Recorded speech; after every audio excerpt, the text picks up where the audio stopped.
Night Sodomy live. Oh, who's got the biggest balls of them all? Yeah.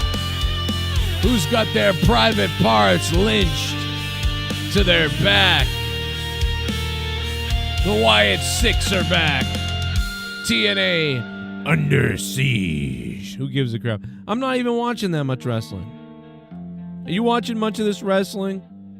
I'm not really. Are you? Who's watching wrestling? Some people are.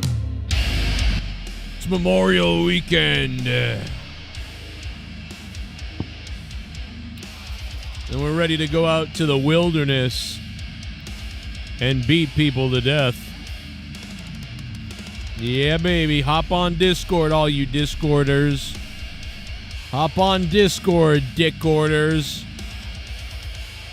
Ladies and gentlemen, the other night as I went off the air, this happened. You donated $50. I'm gonna take my dick out because you donated $50. You donated $50, motherfucker boy. I'm a rich motherfucker. Joe. Dude. Calm your tits, my brother. It was just simply moved out from Orleans to somewhere else due to a bigger multiple PPV package. I'm still around but been busting my ass at work. I like how D. Welsh thinks that I don't know that. That's the funny part. I like how D. Welsh thinks that I don't know that. He literally thinks I'm an idiot. I know that, D. Welsh. I don't think he even watches the show, like, to be honest, because I said all that. So it's like, I'm not sure he watches the show. But, that being said, let's put D. Welsh up for the $50 yesterday. Thank you to D. Welsh. I got so fucking pissed off at him, it triggered him to donate. Maybe I should end this stream right now. He'll donate. I've been going to wrestling shows for over 30 years. Never in all that time have I ever felt until last Sunday that my security, my safety, my life was in danger at a wrestling show. We might actually sweep the Hurricanes. How did the Capitals get eliminated by this garbage team? Right. The Maple Leafs was the real conference final, and the Maple Leafs could have actually had a chance to make a final if they beat us. You're right. Hey, how about those Carolina Hurricanes, D. Welsh? So, Pacharo, your team is beating D. Welsh's team, beating the bag out of him. So, and people are having a good time, I guess.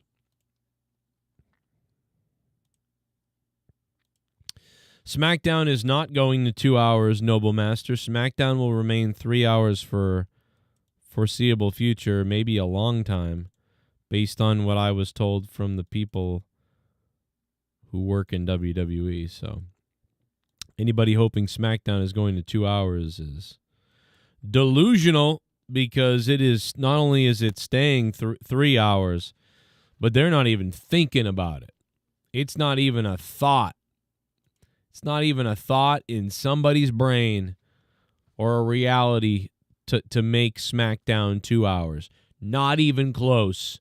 Not a chance in hell. No chance in hell.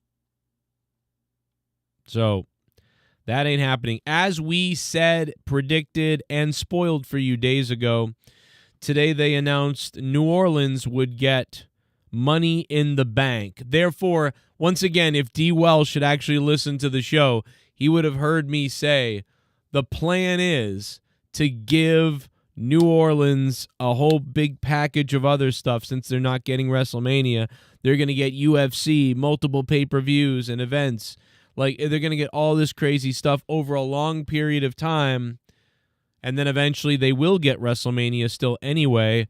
So it's a much bigger package for them, and in exchange, WWE is going back to Vegas. So they worked out a deal.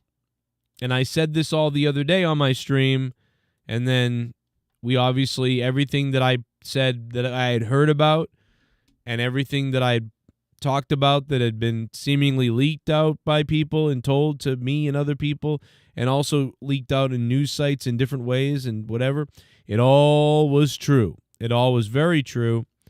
And so therefore,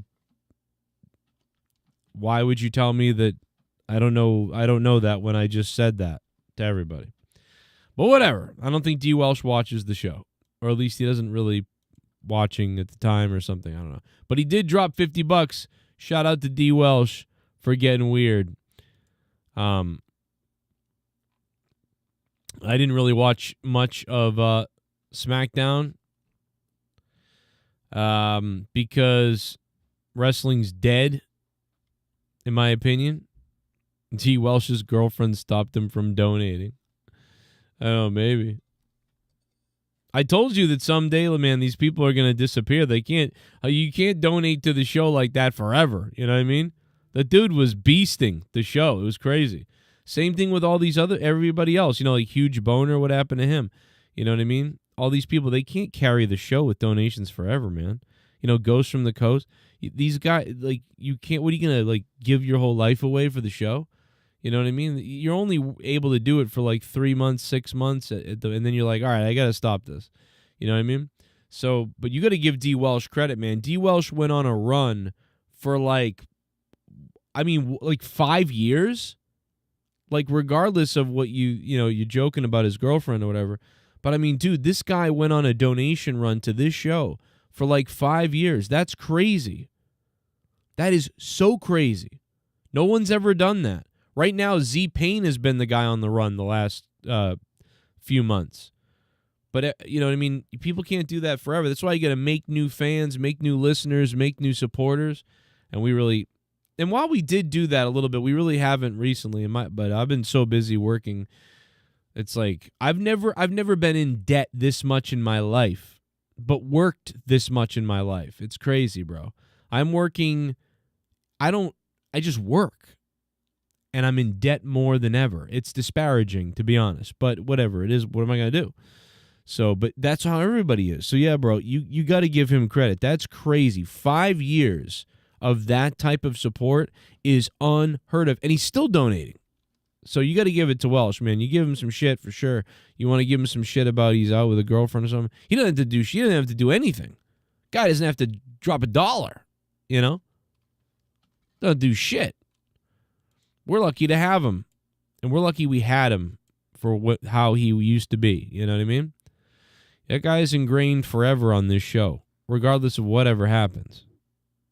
You know what I mean? I could be homeless tomorrow, and we'll never forget, you know, how Welsh kept the show going. Because the show could have ended in 2021 or 2022, 2023, and it didn't. And a big part of it is because of Welsh.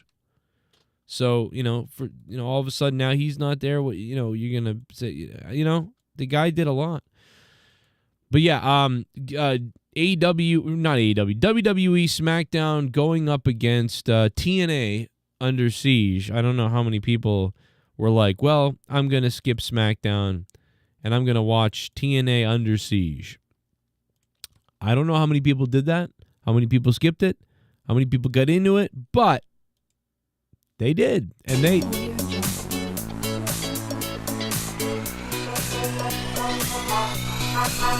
Let's get gay, let's get gay, I want that gay in my face, Holy I want shit. that gay, let's get gay, it's a party, it's the gays, I love gays, I love gays, It's A. O'Donnell.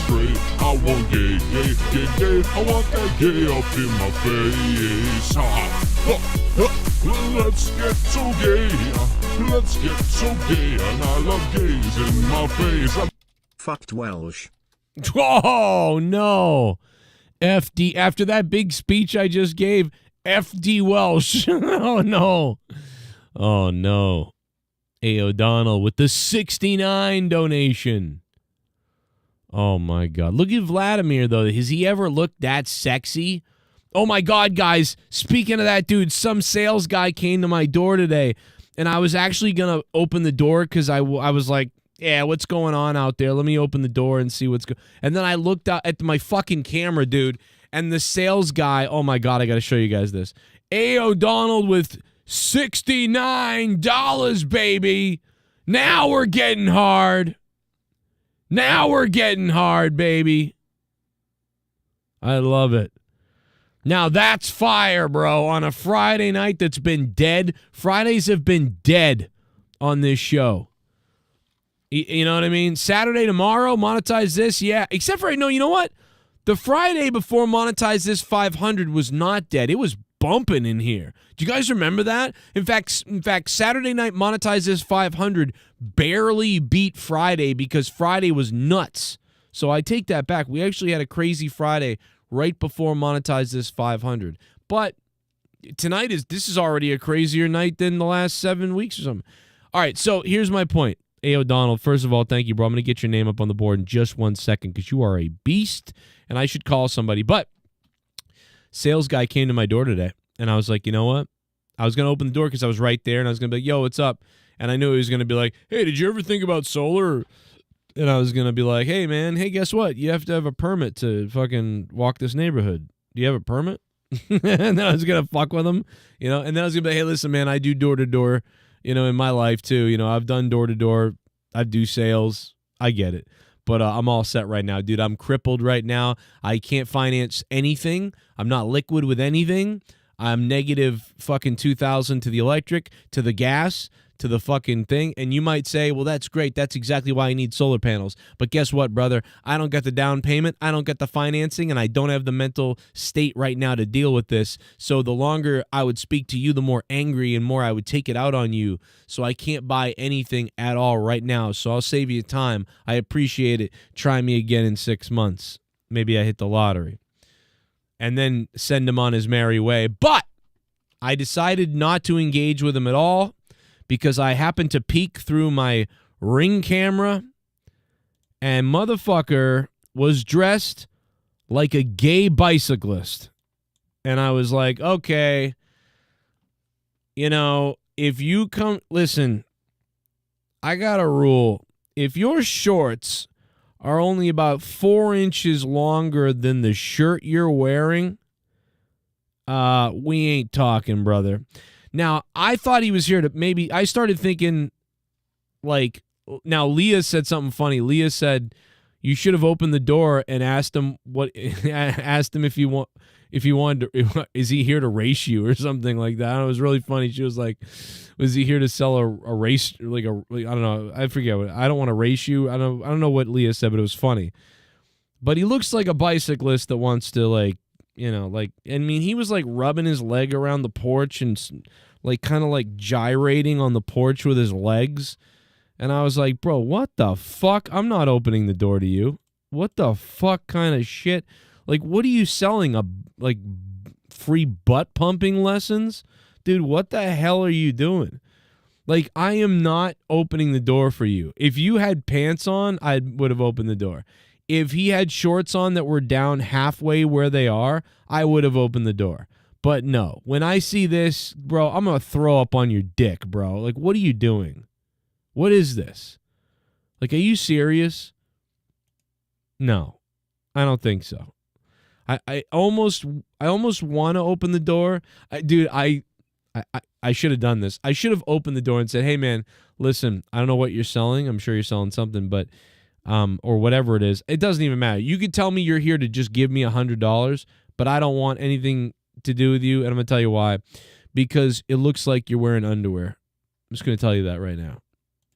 So, yo, I mean, you can bicycle around in those shorts. You can jog around the neighborhood in those shorts.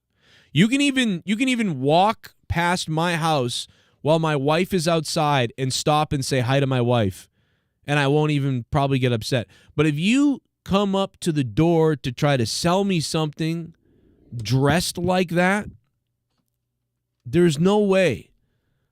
First of all, I would have roasted him the whole time. I would have said, like, bro, how much commission are you getting for this? Because you're going to need at least $300 commission to buy the rest of those shorts, brother.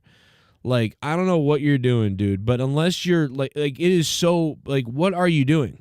Now, I get it. You're walking the neighborhood. It's kind of cold out, by the way, also. Like, it's not warm. It's kind of cool out. So, but I'm assuming that the guy must make money because only a cocksucker who makes money would wear pants like that. So I will say that he probably is doing well, right? Because I would dress like a cock blow if I was making money too. Scissor me, Joe! My great-grandson. Joe, why are Knicks fans so retarded every season? They are literally like Cowboys fans saying it's going to be their year and they flop. And they Jets fans tried to murder people wearing a different jersey and harassing them and just to lose twice at home. Yep. I told you, man, the New York team, bro, the Knicks, I said it when they were beating the Celtics.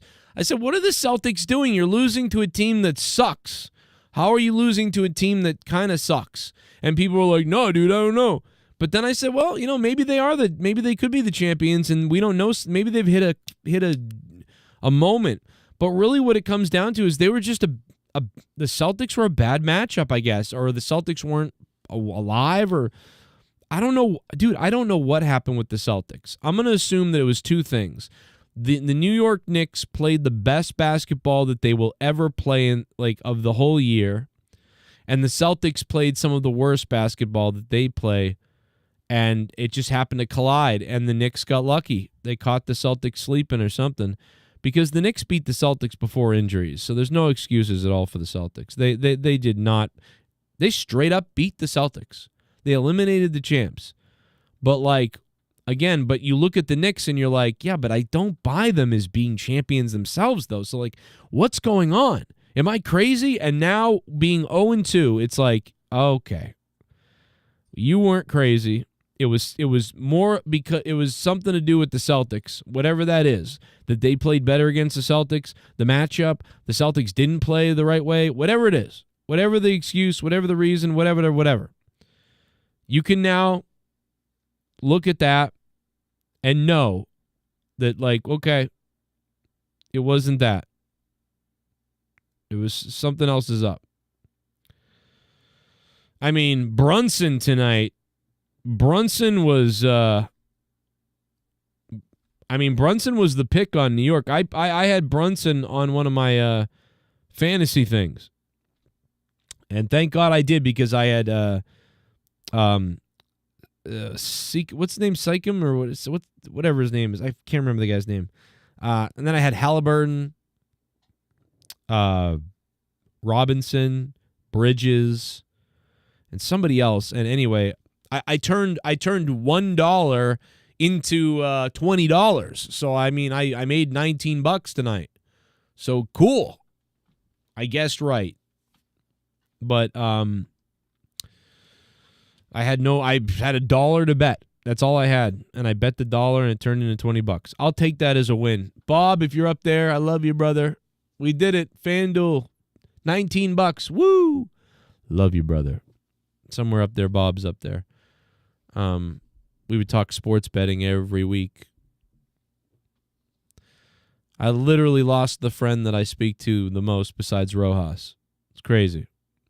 I spoke to Bob, my former car dealer buddy, and I speak to Rojas, and I speak to my best friend Bob, my other best friend Bob. Two Bobs. One's dead now. So I still got Rojas and Bobby.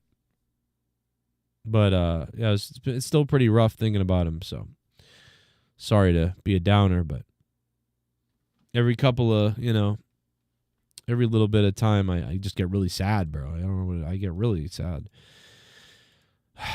Fucking can't believe it, man. Can't believe people die. Like, it's just like, why? Pacharo, what's up, dude? A. O'Donnell, let's get you on the board, man. That should be a song. I can't believe people die. Like, it's a song.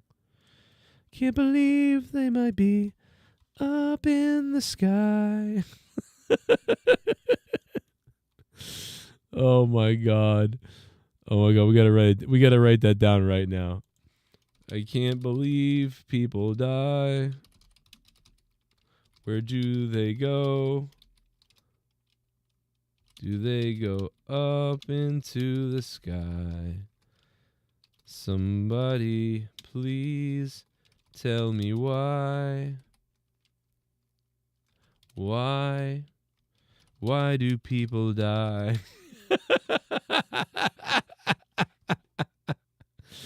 Oh my God.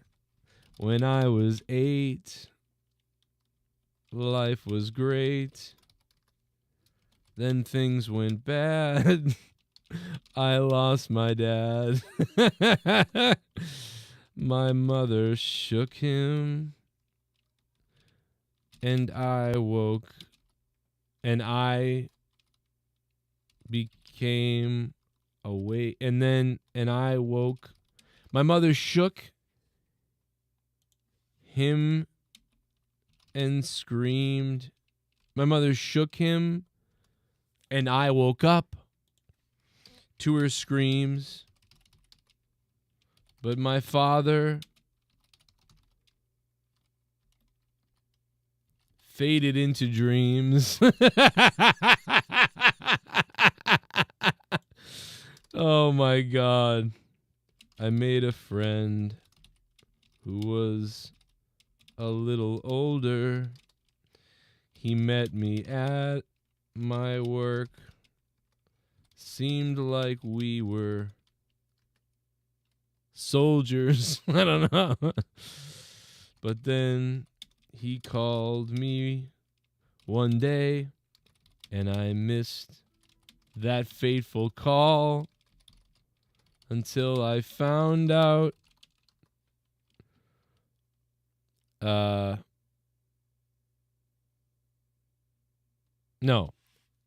I missed that faithful ring until I found out what rhymes with ring? Something like that. But then he called me one day and I missed that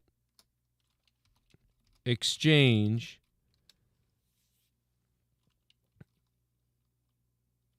Days went by.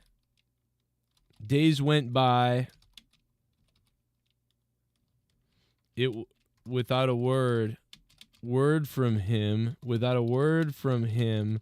That was strange.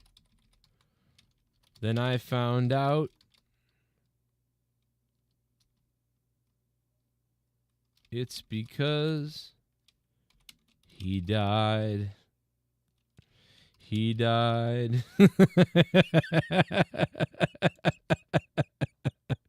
Oh my God, guys. This is so crazy. All right, let's take these lyrics. All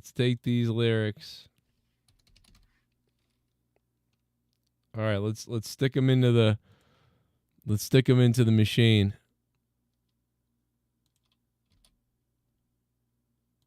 Okay. Okay.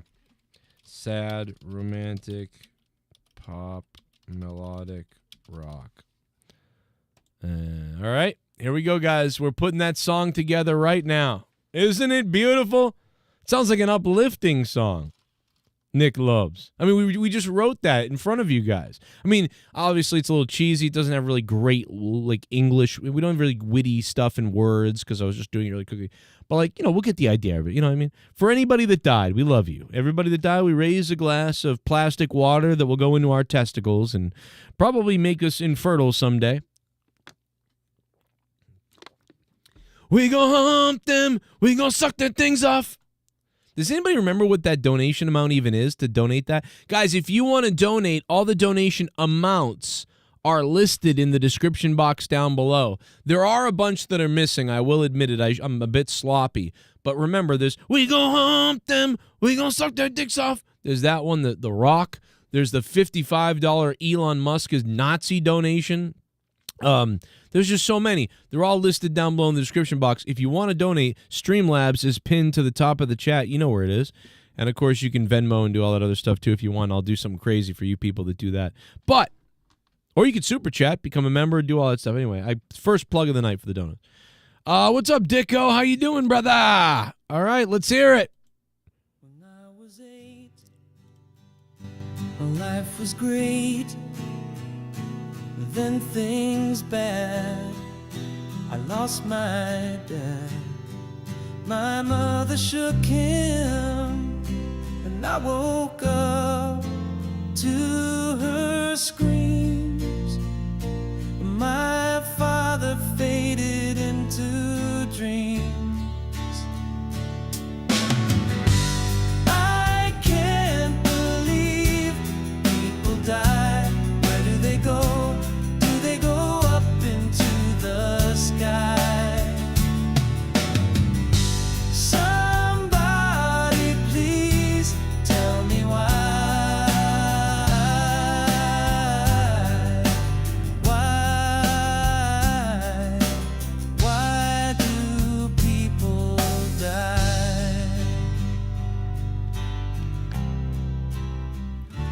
Wow. Made a friend who was a little older. He met me at my work. Seemed like we were soldiers. Oh. But then he called me one day, and I missed that exchange. Days went by without a word from him, that was strange. Then I found out it's because he died. He died. I can't believe people die. Where do they go? Do they go up into the sky? Somebody please tell me why.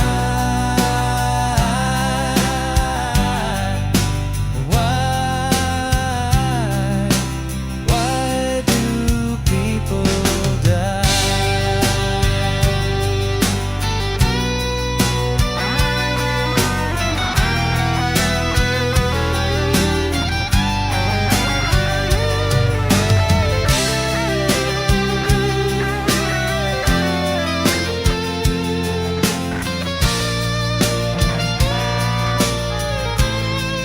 I didn't have to do it. There already is a solo.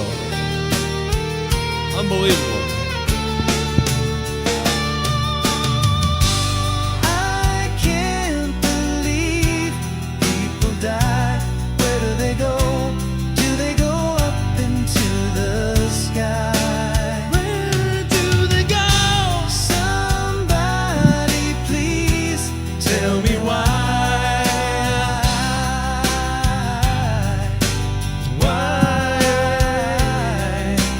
Why do people die?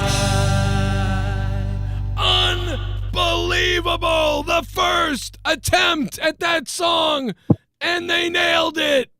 Why do people die? All right, ladies and It's gentlemen, fucked up, man. that is fucked up, isn't it? It was actually kind of sad after I wrote it, and then to hear it like that. Yeah, man. Unbelievable. Certainly more sad than the DJ Glaze song, where it was like, DJ Glaze! Oh my God, I forgot about that. That was really retarded. What's Wow. up, man? How you been? Were you the one that made me laugh? Oh no, it was Ghost that made me. Oh my God, dude, did you hear the Ghost from the Coast message in the chat? I fucking No. listen to this in Discord, and you got to stay for the end. There's only 25 seconds, but listen to this. I hope D. Welsh dies of brain cancer. And when he's diagnosed, it's too late to save him. And he fucking just falls over in front of his girlfriend. Then his girlfriend gets banged by a big black guy. Also, Jennifer Muppet, baby. Our prayers out to your mom. Dude, I was listening to that, and he's like, I hope D. Welsh dies, and his girlfriend gets raped to death and everything. And then I'm drinking, and I'm eating, and I'm at the table just doing stuff. And then he goes, oh, and Jennifer Muppet, baby, I'm sorry about your mother. And I'm like, oh my, and then dude, I spit this shit all over. This whole thing had to be wiped down earlier. I spit Pepsi, and I don't drink Pepsi anymore, really, but I had Pepsi, and of course, it wasn't water, and I spit it all over every fucking thing in here. I lost it. And everything's sticky. Did you say you're sticky? I said everything must be sticky. No, now, I 'cause you're I supposed wiped to. it down pretty, like, with alcohol pads and shit, but it was everywhere, dude. You know, I just had this thing called what are they called? They're called puppies or something. They're like prebiotic sodas or something. They're like, it's like natural ingredients. and stuff. The probiotic soda. Yeah. Yeah. Oh wait, what's the name of it? Probiotic. What's the name of it? Because I have a favorite drink that is like that. Is it oh shit, we have them all the time. It's like something cutesy, like Poopsie or some shit like that. Yeah, it's like poppy or something. Yes, that's it. That's the one. Yeah, they sell them at my grocery store. Yep. So yeah, I got like this Poppy. blue one. That's exactly it. And there's Ollie Pop and Poppy. I like both of them. I was hesitant to buy it because I'm like, oh, I'm trying to stay away from soda. I actually haven't had soda in like 5 weeks or so. No, there's nothing in it. There's no fructose corn syrup. There's no Oh sugar. yeah, I checked with everything, and then I even called my sister, who's like a fucking health nut, about like every ingredient in there, and she's like, yeah, that seems like it's healthy. The only thing she doesn't like is that they had what's it? That artificial sweetener, sativa. Oh, sativa or something else. It's like sativa or whatever. She just says it makes it a little bit too sweet for her. But oh yeah, yeah, I like those. I like the sparkling ices that they sell too. Mm-hmm. It's just called sparkling ice. Because I'm not really a big fan of sparkling water at all. Like I think it just tastes like shit. What's the gimmick water? It's like it's called like monster fuck or like demon shit, and it's really just water. Oh no, yeah. It's like devil. It's called liquid death. Yeah, liquid death, and it's just water in a can. It's like, oh yeah, liquid. It's such a fucking blue balls thing. You're thinking you're gonna get like the most fucking high quality water ever. It's just what. And honestly, I think water in a can tastes way worse than water in a bottle. Like when you're drinking water from a bottle on a hot day, like it is so refreshing. Something about it being in that metal tin, like the water just doesn't taste as good. I don't know. Well, I think that that's a great point. I don't know what I don't mind it. I don't mind it. I think the cans get cold quick, so I like that. But I will say that I don't know how I feel about it yet compared to a bottle, but I do know that the glass bottles are great. If you ever have glass bottled water, that's unbelievable. But that's, we're not rich. Well, so. Also like water that comes in like one of those, like, if you're stuck in the fucking desert and you got like a flask, like I think water probably tastes good in that too. But I don't like the liquid death cans of water. I just don't think they taste good. And then they had like a tea version. I'll tell you why. You know why it tastes good in the desert, Luke? It's not because of what it's in. It's because you're fucking dying for water. You're like, oh my God, this is the best water I've ever tasted. Like, it could be shit toilet water, and you'd be like, this is, oh my God, out of a canteen? This is so good. No, it's because you're afraid of dying and you're sweating your ass off and shit. When you're in your home just walking around every day like, I drink water, I guess, Well, do you get grossed out from certain containers that things are in? Like, I remember at school they would always have juice, like not like box, like it was a like little circular containers that they would come in, and I just always remember not wanting to have them because I was like, they're just, I don't know, it just doesn't, they're gross. I don't know. It's something weird about it. Like if juice, if like perfectly fine orange juice was like, for whatever reason, packaged in a fucking like a packet that you had to like rip open and then pour the juice out of, I probably wouldn't like it as much, Yeah. No, you're right. You're right. But no, it's a great marketing idea though, to call it liquid death and then put it in a can is, I don't know how long it will last, but I mean, as far as marketing, it's a great marketing thing. I mean, I legitimately bought it because of the name, because I went, liquid death, what is that? Wait a minute, I've heard of that before for a reason. I can't figure out why. And I'm like, oh yeah, it's the can of just water. And then I go, you know what? All right, give me some of that. And I've had it a couple of times because of that. So I guess it works. I guess it works.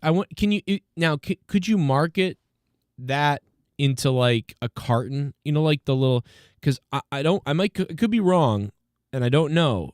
But like, the Yoo-hoo, like little, the juice box cartons. Yeah. From what I thought those were the cheapest thing you could put anything in. Not the cans, but maybe it is cans. But if whatever's cheaper, I would love to get on that racket.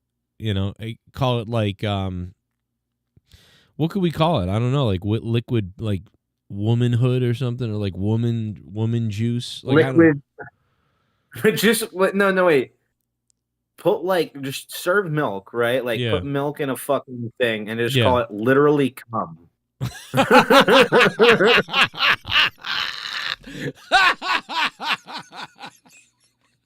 Oh, now I don't know what I was gonna say. I had a pretty funny one, but it wasn't as good as that. Oh my God, it was like, I don't know. How about bitch? And the joke is it's not actually milk, it's actually semen. Yeah, it's actually people do jack off. unintended surprise. So you can't be sued when they go, someone jerked off in this. Yeah, they did. They told you right on the thing. How about bitch be crazy? That'd be a good one. Bitch be crazy. Yeah, I'd buy that.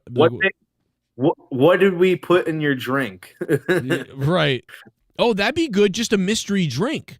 Where like you don't know what the ingredients are. No. You don't know what the calories are. Well, no. Well, I don't think you could get away with that, right? Because you can't get away with that. But what you could do is like you don't know what flavor it's gonna be, and there's like hundreds of flavors, and every fucking can is a question mark, and it's black. And then in the corner, so it's almost like it's almost like like a American's father or something.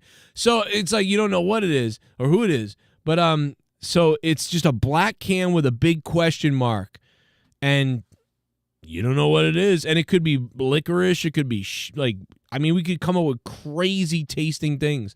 And it would be like, buy them with your friends. I don't even know. Maybe that wouldn't work. Because then you'd be like, buy them with your friends, try them and switch them and trade them. I mean, that's gross. So that's not going to work. So yeah, and who wants to buy them and switch them and trade them like we're in the fucking 70s still? Like, yeah. Right. Oh, yeah. Give him one of your bubblegum cards. And fucking, that's not happening. Old man fucker. Like, seriously. I love when you just expose yourself for being like a 45 only 40 years old. I'm sorry. I know that's still painful. I don't know why Nightbot just took out Alfredo Viscera Jr. I don't know why Nightbot took you out, Alfredo, but I'm sorry. I don't know. I think there's a glitch. You got timed out. I don't know why. So just sorry, bro. I don't think you did not post anything that was bad. I don't understand. That was just like a glitch. But I noticed Nightbot took you out. Yeah, I mean, maybe it's because the viscera, because, no, you're all right, bro. I don't know. Fucking Nightbot. Like, what's wrong with Nightbot? Pacharo, thanks for the $3. A. O'Donnell with the 69. Yeah, so what's up with you, man? I didn't watch SmackDown, and I don't care about TNA right now, and, life's crazy. I kind of watched SmackDown. I sort of watched SmackDown. Not really, though. What did I text you? Gay-ass shit's happening or something? Like, that's basically it. Like, I don't care about the R-Truth stuff. I feel like since WrestleMania, nothing, like, even then I didn't enjoy the build up to WrestleMania, but at least like things were happening. Yeah. It really feels like we are in like death. What's this? You were in limbo, sort of, until something eventually happens. They might literally do what I said. Remember a few months ago I was complaining, like, how come they always wait until SummerSlam or one of the big 4 pay-per-views comes up before they actually like start pushing shit, and start building things? They might do that because Money in the Bank is 2 weeks from now, and everybody's big speculated match was going to be John Cena versus CM Punk, because they had the Money in the Bank match all those years ago. But like, what are you going to do? Build that with 2 weeks feud? Like, I don't think that's going to happen. Yeah. I don't know what's going on other than, like you said, ever since, I would say, like, Elimination Chamber, right? That was very exciting. And then even the first couple of weeks or 3 weeks of those Cena promos, and it was around that time, and I'll give, like, you a lot of credit because I was kind of like, no, they're gonna get into that. They're going to do that. But you were like, they're not even mentioning the Rocks and all that stuff. And I think you were ahead of the curve on that. And I know some other people were saying that too, but I was not really. I was comfortable like, yeah, no, that's coming. That's definitely coming at WrestleMania or whatever or something. And it never came. And so like right from those moments when you were like, why aren't they mentioning The Rock? That's when things got downer and downer and downer. And then it became too late. It's almost like, oh, it's time for Christmas. It's time for WrestleMania. And we didn't buy everybody the presents. Like, what are you going to do at this point? Right. Just get it over. And then after WrestleMania, there's no Cody. There's no Roman Reigns. There's really, well, there was a little Roman Reigns. But it's like all these guys are missing. And the stories are repetitive. Nothing's going on. And it is boring. And I'm not, this is not just me not liking it. It is like everybody has fatigue for wrestling. Yeah, it literally feels like everybody has like a hangover that's not going away, just like, ugh. Yeah, it's I still almost feel you know what it's sick with like? It's like we went to a party and some girls were there at the beginning of the party and they were like, "We're gonna suck your dicks," and then you're like, "Wow, this is gonna be great."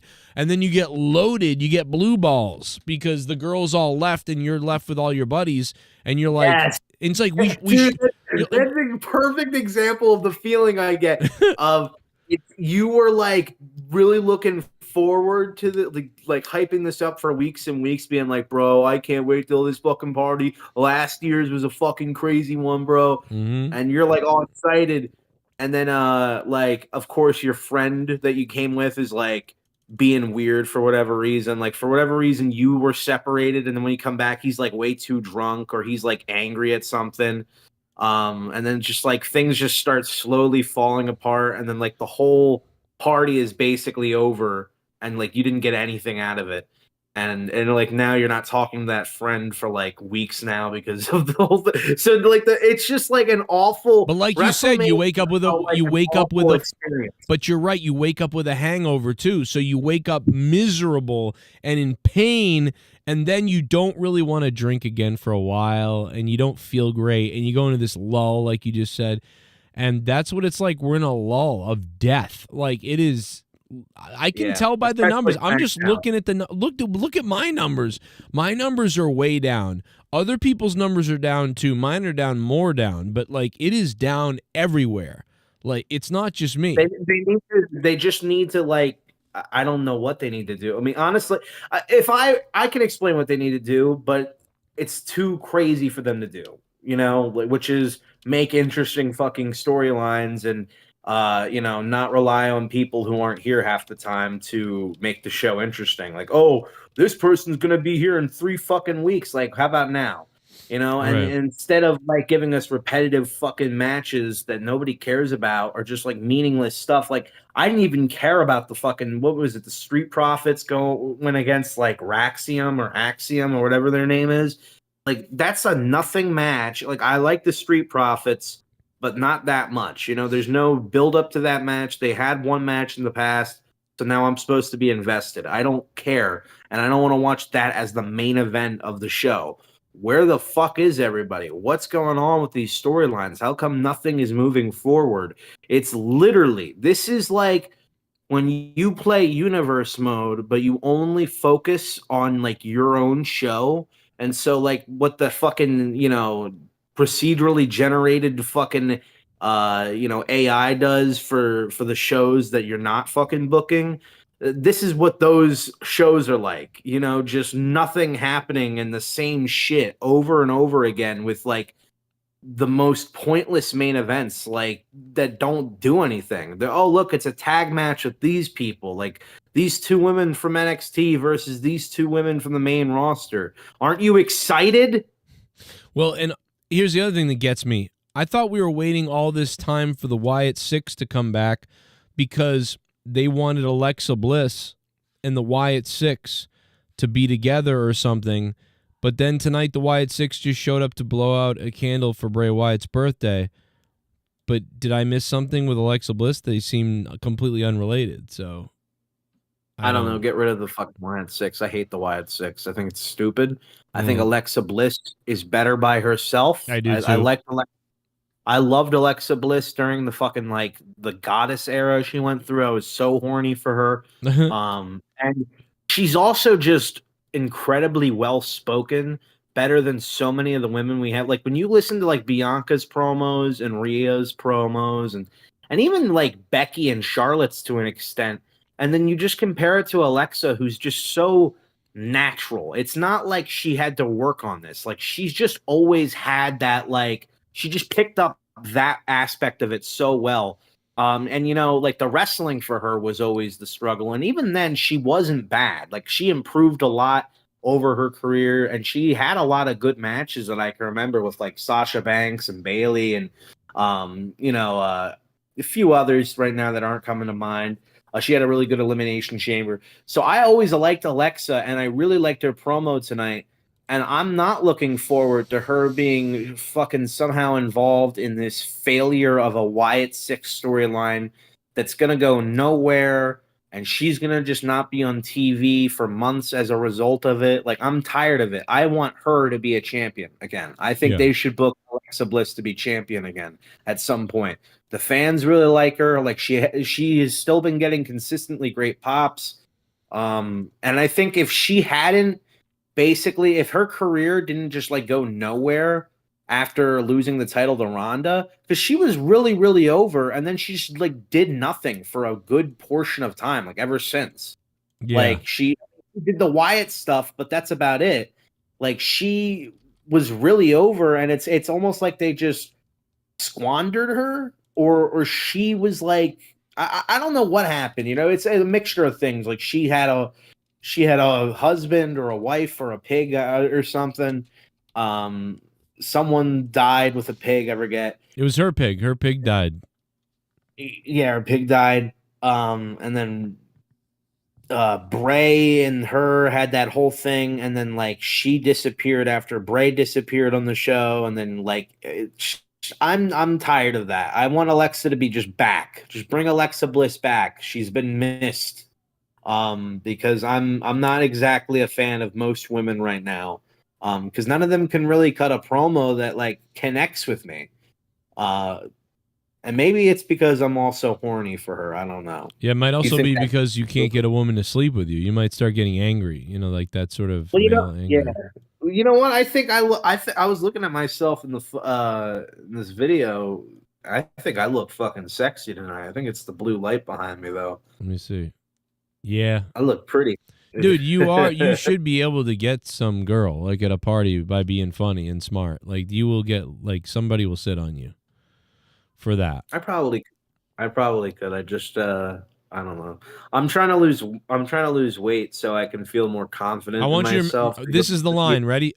Why don't you get with Big Boy tonight? Say that. Why don't you get big? Yeah, that's what I'll say. Get with Big Boy tonight. You want to get with Big Boy tonight? Hey, you ever been with a Big Boy? I told you I was talking to you about my manager the other day, right? How like I found out he actually did say racist shit after I was like defending him. Yeah. Well, here another thing I found out. I found out that one of the girls who works there, she's like, yeah, he told me that his friend was being obnoxious and was being like, oh yeah, you see her, like talking about her. Yeah, would you hit it? And he was like, I told him I would never hit it because you work for me, you know, obviously I wouldn't ever, you know, like, and he said it in such like a creepy way. He's like, no, you know, now if you weren't, you know, working. yeah. If she wasn't working here, I'd slam that thing. Yeah. What? Yeah, like it was so awkward, bro. Like, and the more stories I hear about him, I'm like, yeah, that fits because he is a dingus. Like, he's a moron, bro. But I don't know. Like, I think he reminds me of like of who you talk about your friend Bobby. Like, he kind of reminds me of that, where I'm just like, he's fucking stupid, bro. He's like, I don't think he can help it. I think he means good. Yeah, I remember I was streaming like hockey with Bobby one night, like a little, like it was like a couple of years ago, and I'm like, oh yeah, I can play, but I'm streaming tonight, like I'm playing video games, but I can play hockey with you and shit. I was like, just don't say anything like too crazy because I'll be streaming on Twitch or something like that. And he's like, oh yeah, you know, I'll keep whatever. But now Bobby has a couple of beers, and Bobby said like 7 N-bombs, like something racist about Chinese people. Like, I think he did just about everything, and I was like, no. I'm like, no. I'm like, no. I'm like, and I think I did end the stream or something, or I like muted him. I think I muted him from the stream, so I wanted him to be able to be heard because he's funny, and like the two of us are talking, but like I think I muted him on the stream, so I don't think anyone really heard some of the things he said, but they definitely heard the first 1 or 2 things. And he said, like, it wasn't just, like, the N-bomb, and it wasn't just, like, a Chinese... It was, like, something bad with that. Like, it wasn't, like... Just like, what are you my doing, God. man? Like in the NHL video game, there's a lot of black and Chinese people, and as you guys know, I mean, all the listeners, whoever you are, Hispanic, white, black, whatever, you guys know that in the NHL, it's like there's not a lot of black people that are in the games, and there's not a lot of black players, and there's not a lot of Chinese players and stuff, but like every one of the referees, almost every game is black, and so many people in the crowd are black and stuff, and it's like. And then on top of that, like a lot of the people who play the game like to make black characters. I don't know, and they usually make like racist names and stuff. And then and so Bobby Bobby said something like, "Oh, I was like, wait a minute, like which guy scored? I thought the guy taking the shot was the computer." And Bobby goes, "Well, I don't know who it was, but I know he was a N-word." And then I went, "Oh my God, no, I'm on Twitch." He goes, "It's okay, I'm not racist, it's just a word, Dan." He's like, "It's not like Pete, like this is the problem." And I'm like, "No, but it doesn't matter, like it's all, I'm streaming." You fucking idiot. No, so I was like, I can't put him on. He doesn't. He's like, "It's just a word. I'm not a race." Dan, I'm a cracker honky. I'm a fucking loser. I'm a white devil loser. Like, these are just names. And I'm like, oh my God, bro. He was hammered. That's kind of how my friend is. Although he's like more, he's more like covert. No, Bobby has no filter and doesn't care, but tries. He tries a little bit. Yeah, like somehow he was able to make it. Somehow this guy was able to make it to manager. Yeah, Bobby would never do that. He won't work. So the only thing I thought was fucked up about it though was that he was about to transfer, like not even like a day or two before they, fired him. I was like, that's fucked up. But I mean, that's weird. Yeah, they wouldn't. Hey, we'll transfer you. It's weird because what's the reason for firing him? Harassment? Well, they were transferring him to begin with. They didn't. A lot of people complained about him, like he wasn't the best manager. So, but like, I think everybody was like, yeah, he can be annoying and he can get overwhelmed very easily and he says really stupid, dumb things to people. Like, like he called me. I remember I was like eating something at the register. He's like, "Luke, what are you doing? Don't eat like a fucking disgusting and like there was like right in front of like I think a customer. And I told him, I was like, "Dude, don't talk to me like I'm a fucking dog." Like I told him that, like, because he that's the one thing I liked about him is that even though he was my manager, like he didn't, I could talk to him like that. I could be like, "Dude, what the fuck? Don't do that shit." Yeah. So it was like he was. So Clerks. I think he was. That's what I meant. That's where I'm like, he is like a good dude in a sense where, like, he's willing to listen to someone stand up to his shit. He's not gonna be like, "Oh fuck you, I'm the manager." But he was a dingus. Like he got himself. He basically shot himself in the foot like 10 times. And is it like Clerks, like that type of thing, or he's like older? Have you ever seen first Clerks? You saw the first Clerks, right? I don't think I've ever seen the first. Oh my God, you gotta go watch Clerks. That's your life right now. He's probably like a year older than me. You've got to go watch Clerks. I would, but I gotta go to work early in the morning, so I'm gonna stay on here for a little bit longer. Well, stay on here for 2 more minutes at least and talk about something while I piss really quickly. Oh man, you know what? Play the clip that I showed you. Oh wait, where is it? Or that I sent you. Wait, did you texted it to me though, right? Yeah. I have to then send it to myself on the computer though. So all right, go take a piss and gargle it, and I'll talk about. Oh, wait, if I click on YouTube Shorts. Oh my God! Yeah, I'll come back and play it. You talk about something else. All right, yeah. All right, I'll be right back. What he's about to show is going to be literally like the most cringe-inducing video I've seen in a while. My sister sent this to me. I laughed so hard. Like I didn't have water coming out of my fucking nose or whatever the fuck Joe was talking about earlier when he heard Ghost from the Ghosts clip. Sorry. But yeah, I was laughing really fucking hard. What's going on, everybody? I'm, pretty fucking stoned, and I'm feeling sexy. I'm feeling a little whimsical. I'm feeling a little fucking whimsical tonight. I'm the monetize this champion. I hope everybody remembers that, because sometimes I'm not around as often these past few weeks. I haven't really been around. My interest in wrestling has kind of been dead. Like I was literally considering not watching anymore. And maybe I might still do that. I don't know. Saturday night's main event is coming on tomorrow. Everybody's really excited about that, right, man? You ready to jump out of your seat in excitement to go watch that? I am so bored with wrestling. It's insane. Like, I don't know the last time Actually, I can't remember the last time I was like this. The last time that I can remember being this bored with wrestling was 2015, during just that whole authority era. Like Daniel Bryan wasn't there anymore, and Seth was the champion.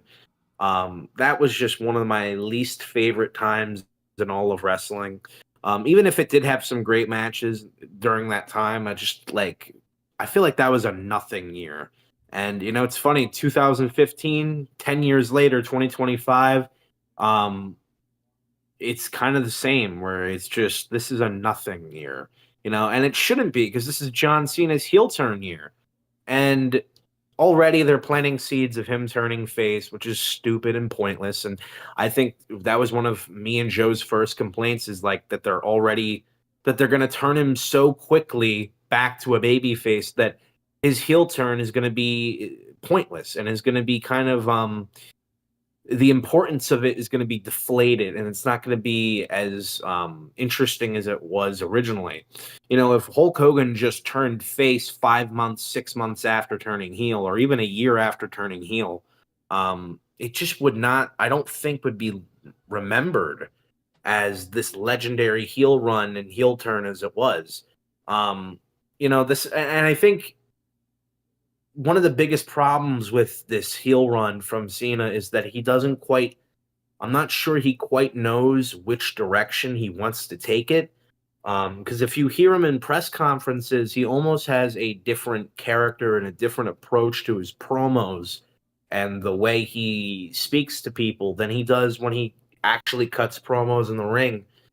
He puts on this more over the top version of himself, when I think he would be better suited as just a douchey Hollywood sellout heel who talks down to people, has that superior type of personality, and that pretentious type of personality that he really kind of does have, in my opinion. In a lot of his interviews, I cringe from him because he kind of seems pretty fake.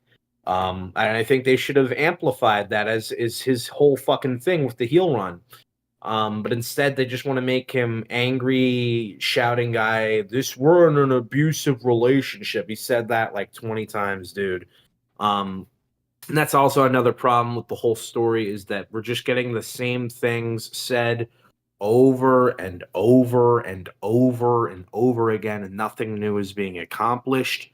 It's just, I am the last real champion. I am the last real champion. You guys, we were in an abusive relationship. You will never do anything great. John Cena will literally do the same tirade over and over again about people. You only hate me because you know that you can't do anything as spectacular as I have in my life, and you're pathetic. He just says the same shit, and I don't care about it anymore, I think his heel run should have been more centered about him finally being selfish, him finally giving in to what he wants, not what the fans want. And instead of just making everything a fucking diatribe and attack on the fans, maybe we just see a more vicious John Cena who's more nasty to his opponents, more selfish, just assaults people from behind. Instead of just the same cookie cutter comes out, cuts a promo, gets angry at the fans, blah, blah, blah. Who gives a fuck? And with this R-Truth stuff, this is like, to me, not worthy of a main event like story, even if it is brief. I'm glad that it's not lasting like 4 weeks, but it's just fucking boring. What the hell? I just fell over. I'm okay though. You okay? You okay, buddy? Are you okay? Yeah, you can't hurt me. I still can fall well. Even at 40, I still fall like Gumby. Hey, this kid's good. This kid's got talent. What did he This say? kid can work. Well, this kid can work. This kid can work. It's too bad they didn't see it on the other part of the camera. I sold the shit out of that and then flopped over like a maniac. Too bad, like half that video got deleted. I'll give the guy credit though. He gave me credit. That's pretty cool. Yeah, this kid can work. This kid can work. He was really cool to me, that guy. He was like, because they were like big YouTubers, and I was like a tiny YouTuber. I had like 30,000 subs or something. And they were like, wow, Joe. He was really cool. He was really cool like, to me.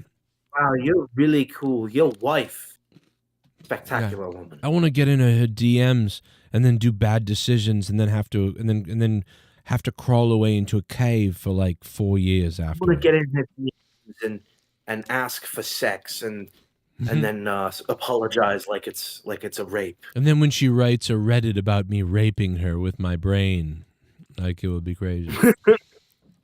I never thought that I could rape a woman with my mind, but somehow I accomplished that twice. You know what's crazy? Think about this. The guy ended up, I think, blocking me at one point. He blocked me because I yelled at him for telling him to stick up for himself and to fuck everybody. Fuck everybody and what they think and say. Yeah, you did some morally weird shit, but you didn't kill anybody. You didn't rape anybody. You didn't like abuse anybody. I was like, you were just sort of like morally corrupt a little bit. But that's it. An apology video. I need to get better. There's nothing I can say to prove that I could or will get better. We'll just have to see what happens. But I'm embarrassed. I feel bad, and that's it. I gotta go away, and I should kill myself over that. Like, what the fuck are you doing, dude? Like, what a fucking. I yelled at him, like, dude, stay on YouTube and go crush it and fuck everybody. And he blocked me, and I was like, what? But it's weird because he's a woke person. You know what he should have done? You know what he should have done was just go on a fucking tirade about all those stupid fucking like what culture cultaholic people. Be like, all of these people are fucking marks. They don't. They suck, bro. You know what? You know how much money he could have made if he became a grifter YouTube channel, bro. Yeah. Like if he just.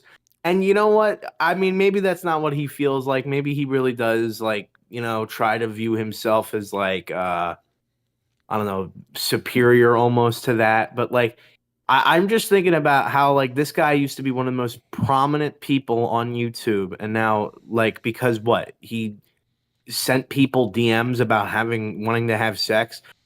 What happened? Did he cheat on his girlfriend or something? Yeah, no. I think either girlfriend or wife. It might have been his wife. I'm not sure. Who cares, though? I'm like, who gives a fuck? I hate when people bring that up. Like, well, he did cheat on his wife.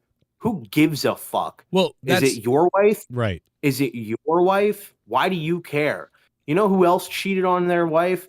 Fucking probably everybody that you ever liked in Hollywood has probably cheated on their wife. Guess what? Bet The Rock has cheated on his wife. Guess what? Stone Cold beat a woman, and you give this guy more. Stone Cold beat a woman. You give this guy more shit than Stone Cold. So shut the fuck up. That's what I told him too. Stone I go, you Cold. didn't beat somebody.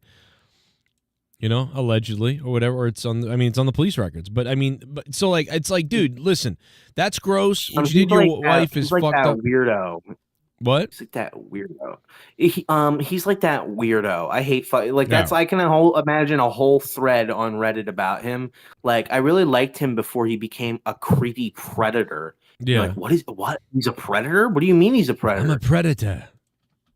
What do you mean? And then you look into it. It's like, oh, so he had he asked somebody to have sex and they said no, and that's it. That's not a predator. Like the amount of people that just say that shit is enraging. Like I thought for the long, like, dude, people were really making me think that like Joe from Impractical Jokers was like a rapist, and I'm like, what the fuck? And it turns out what happened was that the guy was talking to a girl who I think was like 18 or 19. They were talking on the fucking phone, like texting all day, and he sent her his fucking hotel room, and she went there, and then she went into, it was like she's claiming that it was not consensual because she was drunk. It's like, you went to his hotel room.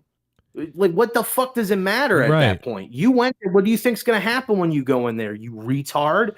It's like, that shit is so crazy. So then I'm seeing people calling him like, "Ooh, it sucks that he became a rapist. Sucks he became a creeper." Like, what? You know, what do you mean?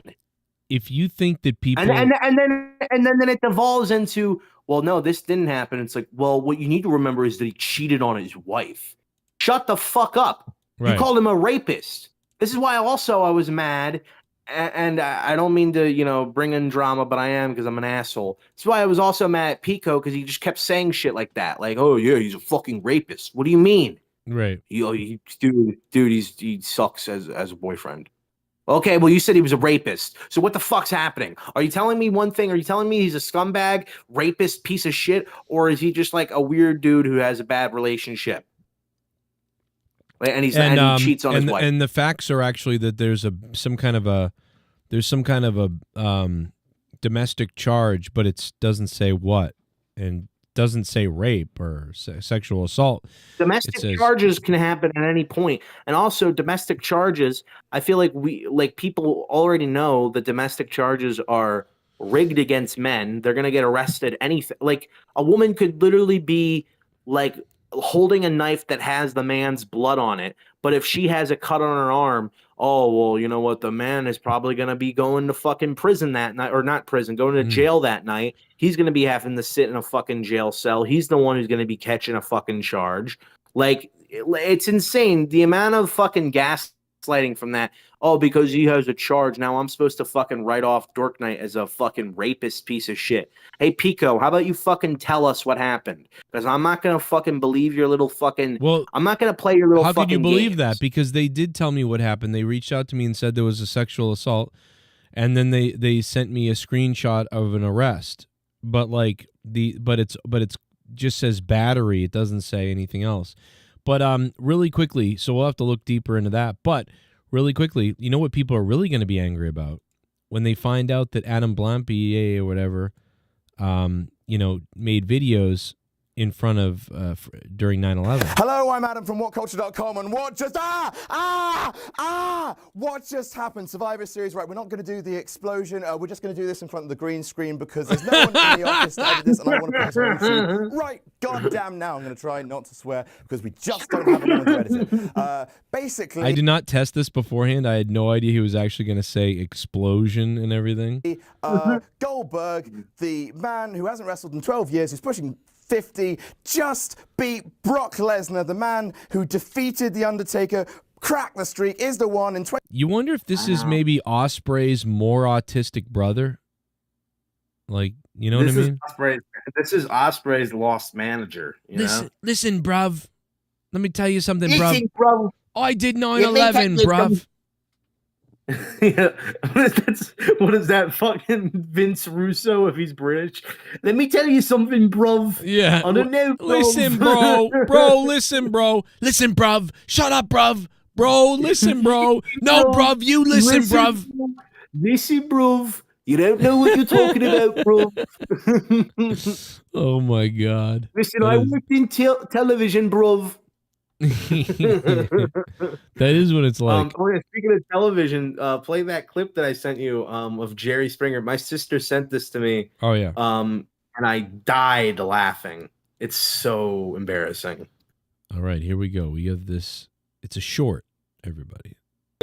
Play the whole thing. Let's play some of it. No, I'm just kidding. It's only a short. All right, here we go. Okay, I've got it. The raccoon, the dolphin, and the gator. I was under the assumption that people get locked up for interspecies erotica. Looks like your mom had sex with the hippopotamus.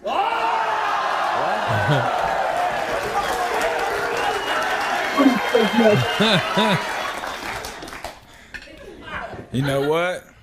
I don't even know, y'all. What did he just... What? Go back. Wait. Go back. Go back. What did he say?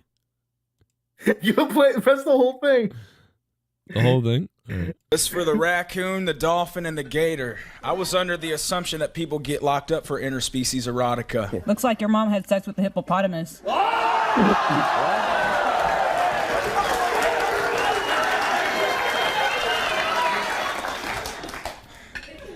You know what?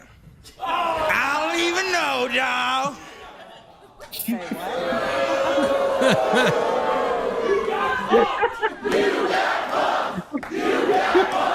This for the raccoon. Jesus Christ. I don't even know now. I don't even know, dog. He should have just said, I should kill myself. That's what he should have said. I mean, all that's basically... comments, bro. All of the comments are like, dude, he is thinking about that for the rest of his life. Like, until the day he dies, he will be thinking about that moment of like, oh, why didn't I just take the loss? Yeah, just sit down, and be, you know what? Yeah. You just smile and be like, all right, he got me, whatever. He's the one dressed up like a fucking alligator. The only person that knows how bad it feels to lose like he does is that meme of the like lesbian boy woke liberal person who's screaming in the street when Donald Trump first won presidency in 2016. You know the meme, the viral one? Oh, yeah. The guy going, "Ah!" And they became like a crazy meme. They were like, fuck, why didn't I just stay home that day and scream in my living room? No one would know who I am. Ah! No, but I think what's so embarrassing about this is that like they all go from like they just go straight silent as soon as he says it. They're like, yeah. Yep. It was like they were laughing and it was a good time. It's like I don't even know. It's like, yeah, you got owned and shit, but like everyone was laughing and it was like a good mood, and then you went no, and then people just went what, and you ruined the whole fucking thing. Because you could tell he did not like getting punked out. Yeah, he might as well. Even though he really wasn't, like, it's such like a lame thing. Like what the fucking alligator said was kind of lame. You know what he should have said? Like, well, it is lame, but it worked. But you know what he should have said? He should have said, "My mother has MS." That's what he should have said. That's exactly. My mother has MS. But what I love is the alligator's reaction, like the just like like the face it makes afterwards.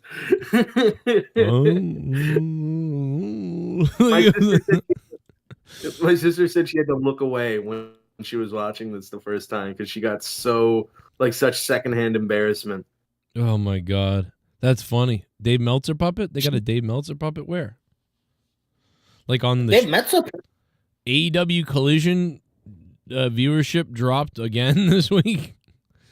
What? Oh. But I thought they were number one in everything.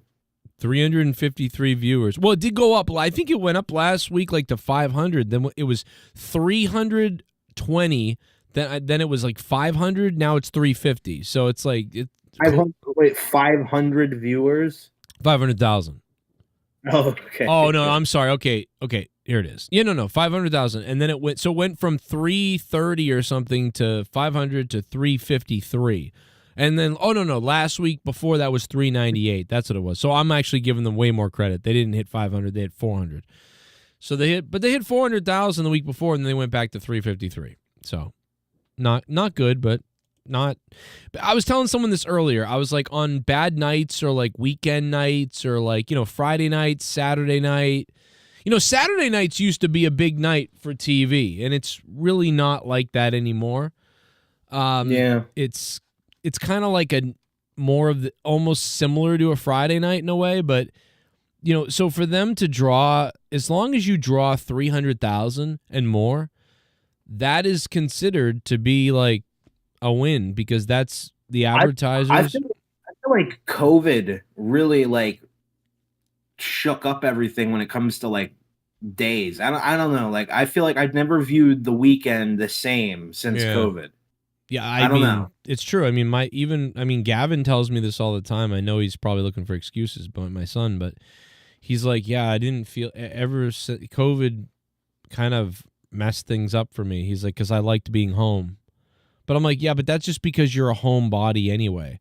So you got to do the thing you really wanted to do anyway. The other kids went back to school just fine, and I think they would have gone back to school fine. I think you want to be home, so you really loved it, so it's harder to go back to school. But, like, I don't think it changed you, like, as far as that goes. I couldn't do it. I completely agree with him though. I couldn't do it though because I was. Yeah. I mean, it was already kind of failing anyway because I was fucking skipping class and shit and skipping school and pretending to go there and literally waiting in an alleyway waiting for my mom to drive away. That's what I did in 12th grade. I did that in 12th grade, 11th and 12th, a little bit more 12th, but. And my mom is so nice, and you know, like I could have some piece of shit parent. I could have the fucking dad from Goodfellas, and like says you haven't been here in months, and starts fucking hitting him with the fucking belt and shit. I could have had that, but no, my mom loves me. I annoy Gab. I annoy my son. He doesn't like, you know. No, yeah, that's what she basically did. She would try to annoy me as much as she could. I like sort of, I know that I shouldn't do this because it's actually a bad thing, but like Leah's quiet, but like Leah's kind of come out of her shell a little bit. So I can walk up to her and hug her and do little things like that. And she doesn't mind it. But like, but Gavin, he'll be like coming down for like something to drink. And he clearly has like anxiety of, I just want to get down there, get a drink, get the fuck back to my room. I don't want to like run into somebody or have to hear anything. And I'm the kind of person that when I see you after I haven't seen you for a while, I'm like hazing you a little bit. Not hazing you, but I'm like, Gavin, there he is. Like, what's up, bro? I was like, time to get, you know, pinched. Like, and I walk, you know, like I'm annoying, you know, and like, dude, no, that's my mom. That's actually my mom. I'm like that.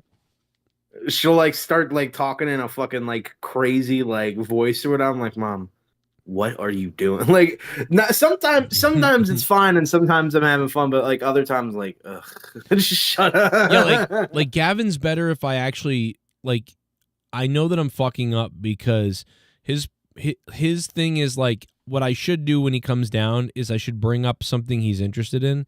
Because if I do that, he'll talk to me and we'll just talk like a lot. Like if I said something about like Pokemon or Dragon Ball Z or even Halo, we were talking about Halo tonight, or anything that he likes that we could talk about. If I bring that up in a certain way, he'll start rattling off and talking to me and everything is awesome. But the problem is I know that I'm bothering him, so I don't want to bother him too much with talking to him. But I do want to have some kind of interaction, so I'll do those weird things, like stupid dad things. Like, oh yeah, there he is, you know, like, and just like, and I know that like if I was 14, I'd be like, fuck this, you know, like, and I'm like, why am I doing this? So I tell him, I'm like, I'm sorry, man. I'm like, this is, I can't help it. Like, I'm like annoying. Like I can't help it. I'm like a fucking dog, like a weird dad. But I don't know. You're a golden retriever. You know? I'm like, yeah, there he is.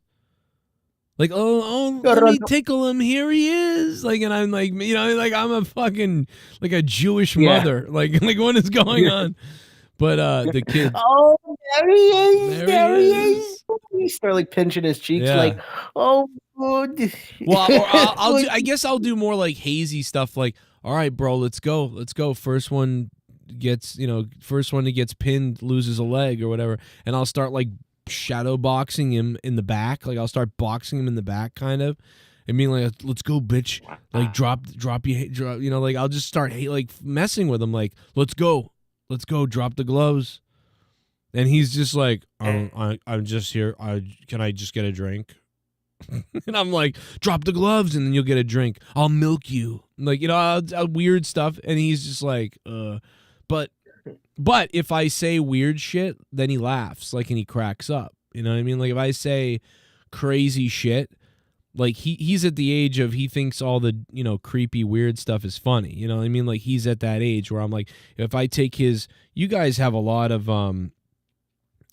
you know what I mean? Plushies, right? Did you miss the plushie era?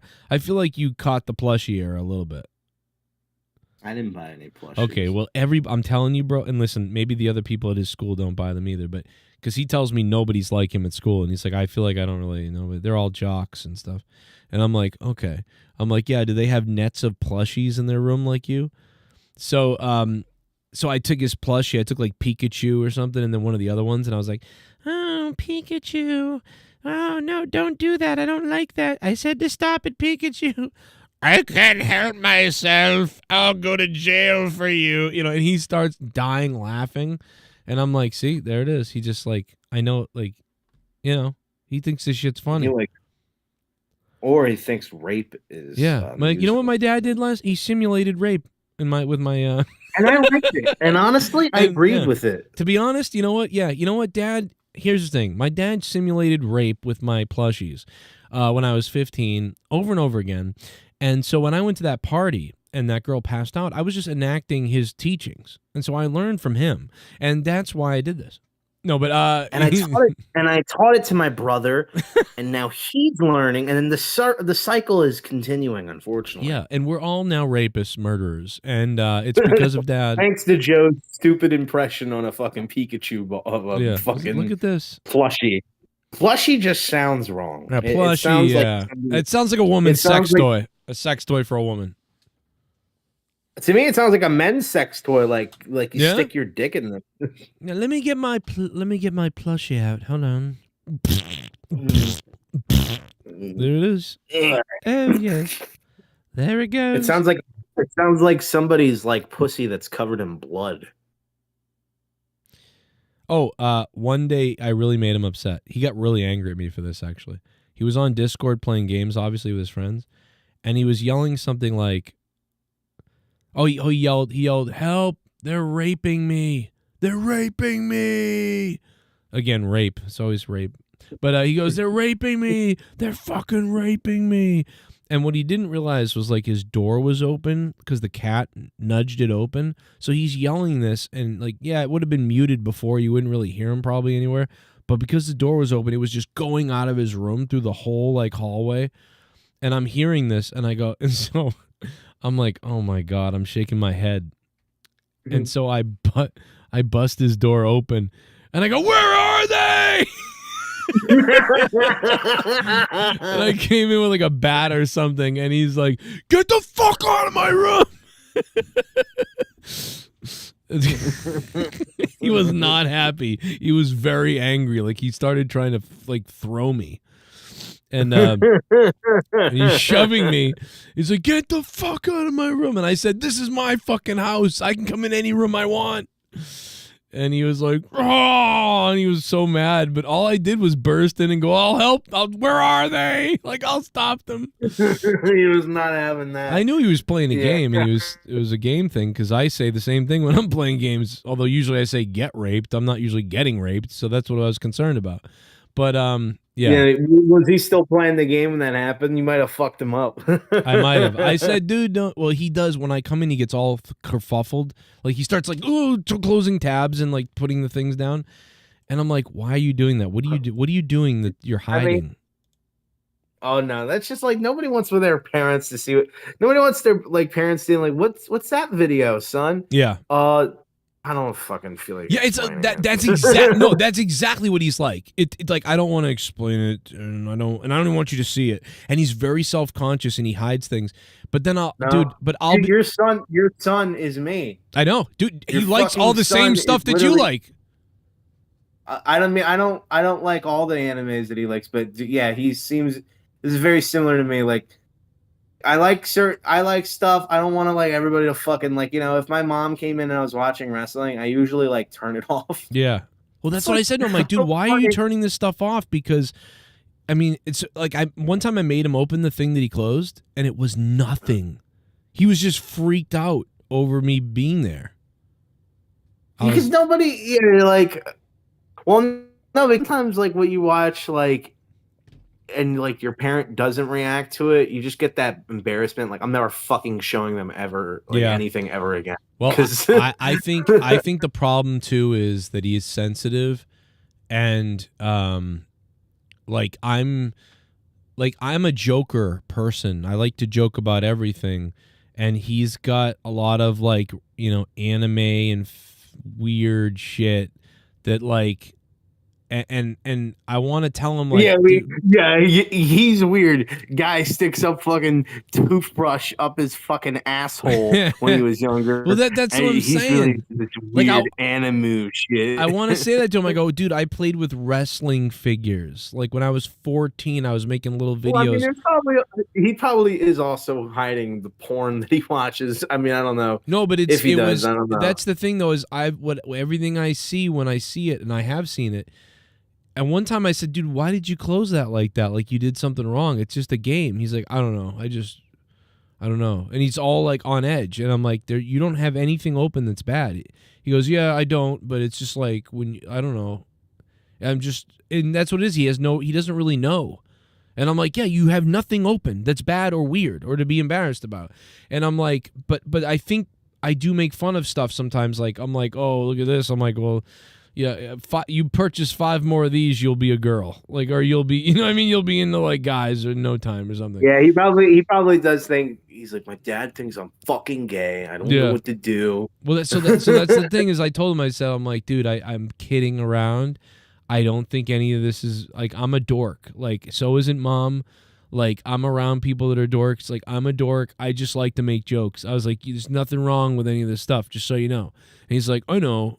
It's, And I'm like, okay, just so you know. But yeah, no, I just, I'm overwhelming, and he's quiet. But yeah, you would get along with him if you guys were. I wish he had a friend like you, to be honest, because like a couple of my friends when I was growing up were very quiet, very crazy quiet, and I don't know how these kids would have done in school if I didn't. I would have. I mean, I had a lot of friends that were like nerdy friends, even though I wasn't. Like, I liked certain nerd things, but I wasn't like a full-fledged nerd. Yeah, I was one of those kids who could be like in any group. But I didn't like hang out with anybody after school. Like, everybody seemed to like me at school for the most part. I mean, I'm sure there were some people who thought I was cringe, because I probably was. But I got along with everybody. Everybody usually liked me. I'm just like the best guy, I guess. I don't know. But like, there was just, I never really made friends with anybody outside of school. Because I never wanted to bother anybody. I think he probably has that too. Where it's like, I don't want to call anybody, and then like they're not, they don't want to hang out. And I'm like, oh, that's so weird. Because that's what it is. He won't hang out with people. It's like I don't mind wanting. I do want to hang out with people, but what I don't like is like, I don't want to be bothersome to them and initiate it and like feel like they're now pressured into hanging out with me because I asked them. You know what I mean? And then I also don't want people. I don't like when things get awkward or silent. And I feel like that a lot of the times when you run out of things to say with people that you're just starting to hang out with, it goes silent a lot, and you're like, oh, fuck. They think I'm probably such a fucking boring asshole. Like, fuck, what are we going to talk about? Yeah, man, I'm fucking, let's get stoned, man. That's how you cover it up. Like, you know what? Why don't we just do drugs? Because that will pass the time. Oh my God. Yeah, that's, I mean, yeah. I mean, I guess I'm glad at least you were, I mean, because I like you and like you do that, but I'm not as worried about him, right? Because where we used to live, you don't worry. Yeah, I'm not worried that he's gonna turn into you. Don't worry. Yeah, he's not gonna be me, but he's very sedentary and quiet, and so you gotta be. He's more like Leah, but it's just Yeah, he hangs out with he does hang out with some friends, but the crazy thing about it, right? His best friend really is the son of Leah's friend. So I grew up, you know, in the same area. I know Leah's friend, and I've known them since I was a kid. And Leah's obviously known her friend since she's a kid. Well, her son is friends with Gavin, and so he's got friends in the area we used to live in, and now so Gavin's friends with all of them. So ironically, whenever he wants to hang out or do something, about 3 or 4 or 5 times now, we drive him all the way to Boston, you know, to get out there, so he can hang out with these people that he's friends with on Discord, but he's not friends with people around here really. So it's like, what the fuck? Like, I'm like, you know, if we didn't move, he was friends would all been here. But yeah, so very interesting, and it's a cool group of people. But yeah. I mean, I feel for Gavin, man. You know, I can't wait till he's like, he'll probably be years from now, but I can't wait till he's that age where like he could actually call into the show at some point, or like just be on there like actually talking. Well, no, you know? I mean, I don't think he will. On the show in the past, like as like little appearances here and there, but I think that'd be cool if you got him set up on the Discord and everything. He's so much like Leah though, where it's like, but like, you know, I feel like Leah opened up or whatever at some point when I met her. So Leah used to come on the show and have fun and be like, hee, I'm Leah. But I feel like Gavin's a way more intense version of her from before, if that makes any sense. Probably the younger version. So if I brought him on here, he'd be kind of quiet. You know what I mean? Unless we were talking about something he's interested in.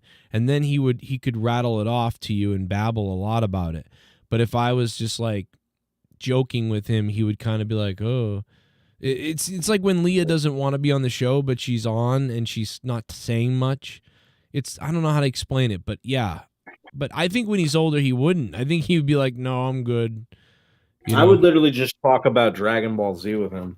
Right. Well, yeah, you could do that, and he'd be able to talk about that. Bren, like my daughter, will do anything. She's me, and my youngest son's Goofy. So, but they would do anything. They're totally different. Youngest son. Yeah, you were talking about like wrestling with Gavin. I'm like, Gavin doesn't seem like the kid who wants to wrestle, but fucking Finn will be. Finn, like you said, he seems like he's gonna be a wrestler or something. If he's gonna be, he's more. So looking at the kids, he looks like he's like the blue collar guy. Because here's the thing, that kid wakes up early. Finn wakes up will wake up at like 5 or 6 a.m. In fact, the earlier he wakes up, the better mood he's in throughout the day. It's unbelievable. And if you go downstairs at any point and you wake him up, that kid wakes up immediately. You like shake him and you go, Finn, time to get up. He goes, oh, and he just sits up and he goes, yeah. And then he starts going like, let's go. Like, I'm ready to do things right now. And it's crazy. But my daughter, she can be a pain sometimes. Sometimes she does get up. She's all right. Gavin won't wake up for nothing. He sits there depressed looking at the wall like, oh. And he's like, I hate going. And it's like, it's just, they're all so different. All kids are different, you know? He closes his eyes and you're like, Gavin, I know you're sleeping. Wake up. He's like, I'm not. I'm just relaxing. Yeah. And then it's crazy, bro. It's so hard to get him up. It takes anywhere between 30 minutes to 2 hours to get him up. 30 minutes to 2 hours, probably every morning, for real. Like, I'm not even kidding. It's unbelievable. My sister and I have like kind of different sleep schedules. I could easily sleep until 10. She's always up at like 5 or 6 o'clock. Oh yeah, that's crazy. I wish I could do that. And she goes for like a fucking like hour run. Then she goes and fucking does a bunch of other shit. And you fucking like, then when she gets home from work, she fucking goes and works out with her fucking boyfriend, and they go on fucking bike rides and shit. God damn it. I wish I had that like amount of energy. That's crazy. I've never had that. I want that. Yeah, she runs like 9 to 10 miles, like usually, just to keep conditioning. That's wild. That's so crazy. I mean, like she's like a fucking, like she's a legitimate, like, like damn. I'm like, you're fucking a freak. Yeah, send me some pics But of she her. was always athletic though. That's the thing. Yeah, exactly. And That's she's 5'11" too. She got to be 5'11". I have to be fucking stuck at like fucking 5'9". So damn. She's 5'11". That's crazy. Finn's like the blue collar one though. He's like the one that's gonna be the. Finn is the one that could be the, like a plumber or something. Like, because he's up early in the morning, like, let's go. He could be like the. Yeah, Gavin's the guy who like be the tech guy, or like I could see him becoming a hacker for whatever reason. Yeah, I could see him just being because doesn't he always wears like black hoodies and stuff. Well, I told him what he should try to do is because he likes programming stuff and typing stuff, but he's not exactly like a coder or anything, but he's like can do a lot of sort of that stuff. And so I'm like, dude, you know what you should do is start getting into AI, whatever, I forget the word for it, but it's like AI control or whatever. Like basically, like, there's so many companies out there and everybody needs AI now. So a lot of companies, what they need is somebody to set up their AI, like automated this, automated that, automated this, automated that, and to run all these different things in AI that you can do with businesses now. And I don't know the name of it, but like AI fucking administrator or something like that, whatever it is.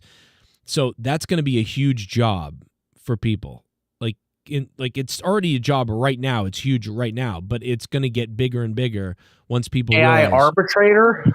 Maybe it's just whoever, like, for me to be able to pitch like, hey, bro, your Facebook isn't helped by AI. Your ads aren't being run by AI. Your customer service stuff isn't being done by AI. Your research. Liaison. Maybe that's the word, liaison. It's something else, though. There's another word for it already, and I don't know what the fuck it is, but what is word for someone who sets up AI for businesses?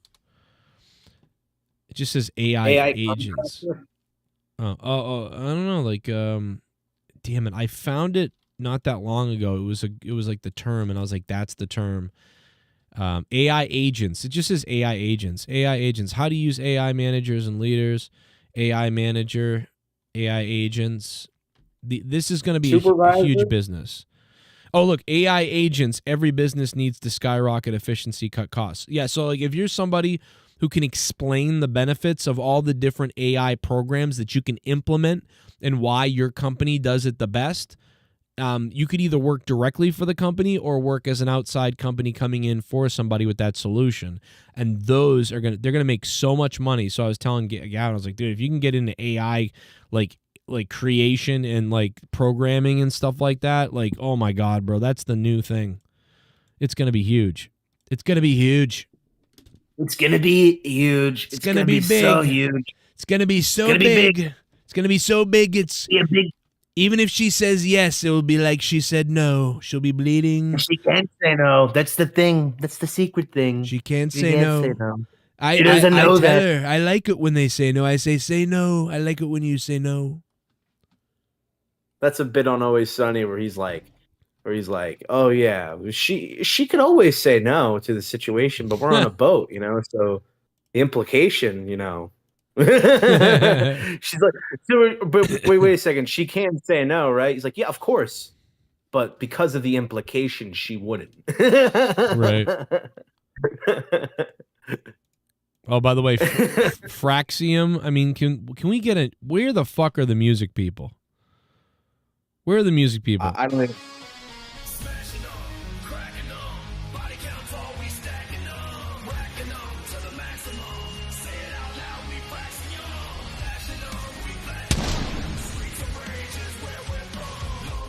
Well, you can't start hotter than Fraxium's arrival to SmackDown. They've topped Los Garza. Pretty deadly. DIY, most significantly, a non-title match against a banged-up version of the Street Profits. That's not the worst thing that I've heard at all, but I don't know. They tried. Was there like even Was there even a reaction? I thought you were playing an AI theme song. No, that's the new theme song for Fraxium. Fraxium, yeah, Fraxium. I thought that was an AI song. That's really at first until Joe Tessitore. Dude, you know what? Joe Tessitore was being fucking annoyingly, stupidly cringe. If you go back to Zelina Vega's entrance, dude, it's like he does this voice thing. Like his voice gets all like weird and shit. And it's not like excitement weird. It's like he's putting on like a persona of someone who's alive. I'm trying to see if there's like a video of her coming out. Oh, I thought you were just replaying it on YouTube TV. No, I don't have YouTube TV anymore. Yeah, because that shit's pointless. That's why. It's because it's like $80 now. Go get Pluto TV and get everything you want. Yeah, I don't have anything. I just have I just watch it on the free. I just Google like free SmackDown and watch it. That's literally, yeah. I think that's like, I think a lot of people probably do that now. I watch it on TV Pass. Like what? Oh yeah, that's the new one I use too. Yeah, because Meth Stream still works, but it's slow as fuck. Like it constantly buffers. Yeah, I've been using TV Pass. By the way, I do want to say the WNBA did launch an investigation into the Indiana Fever fans for racially insensitive noises that nobody heard.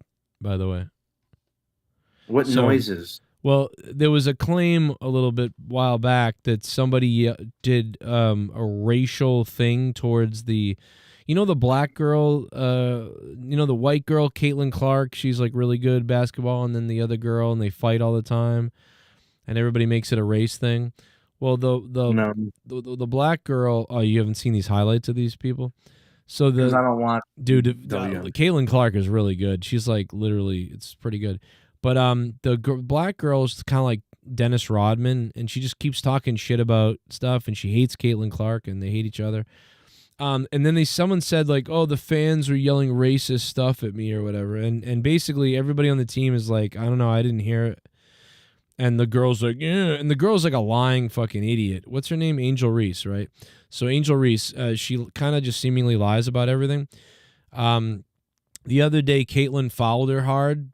But before that, she actually shoved somebody, and it was like, it's all just a basketball play. It's not racist. It's not this. It's not that. It's just literally a basketball play. All the same plays and rivalry stuff happen in the NBA and in the NHL and all over the place, and it's just sports.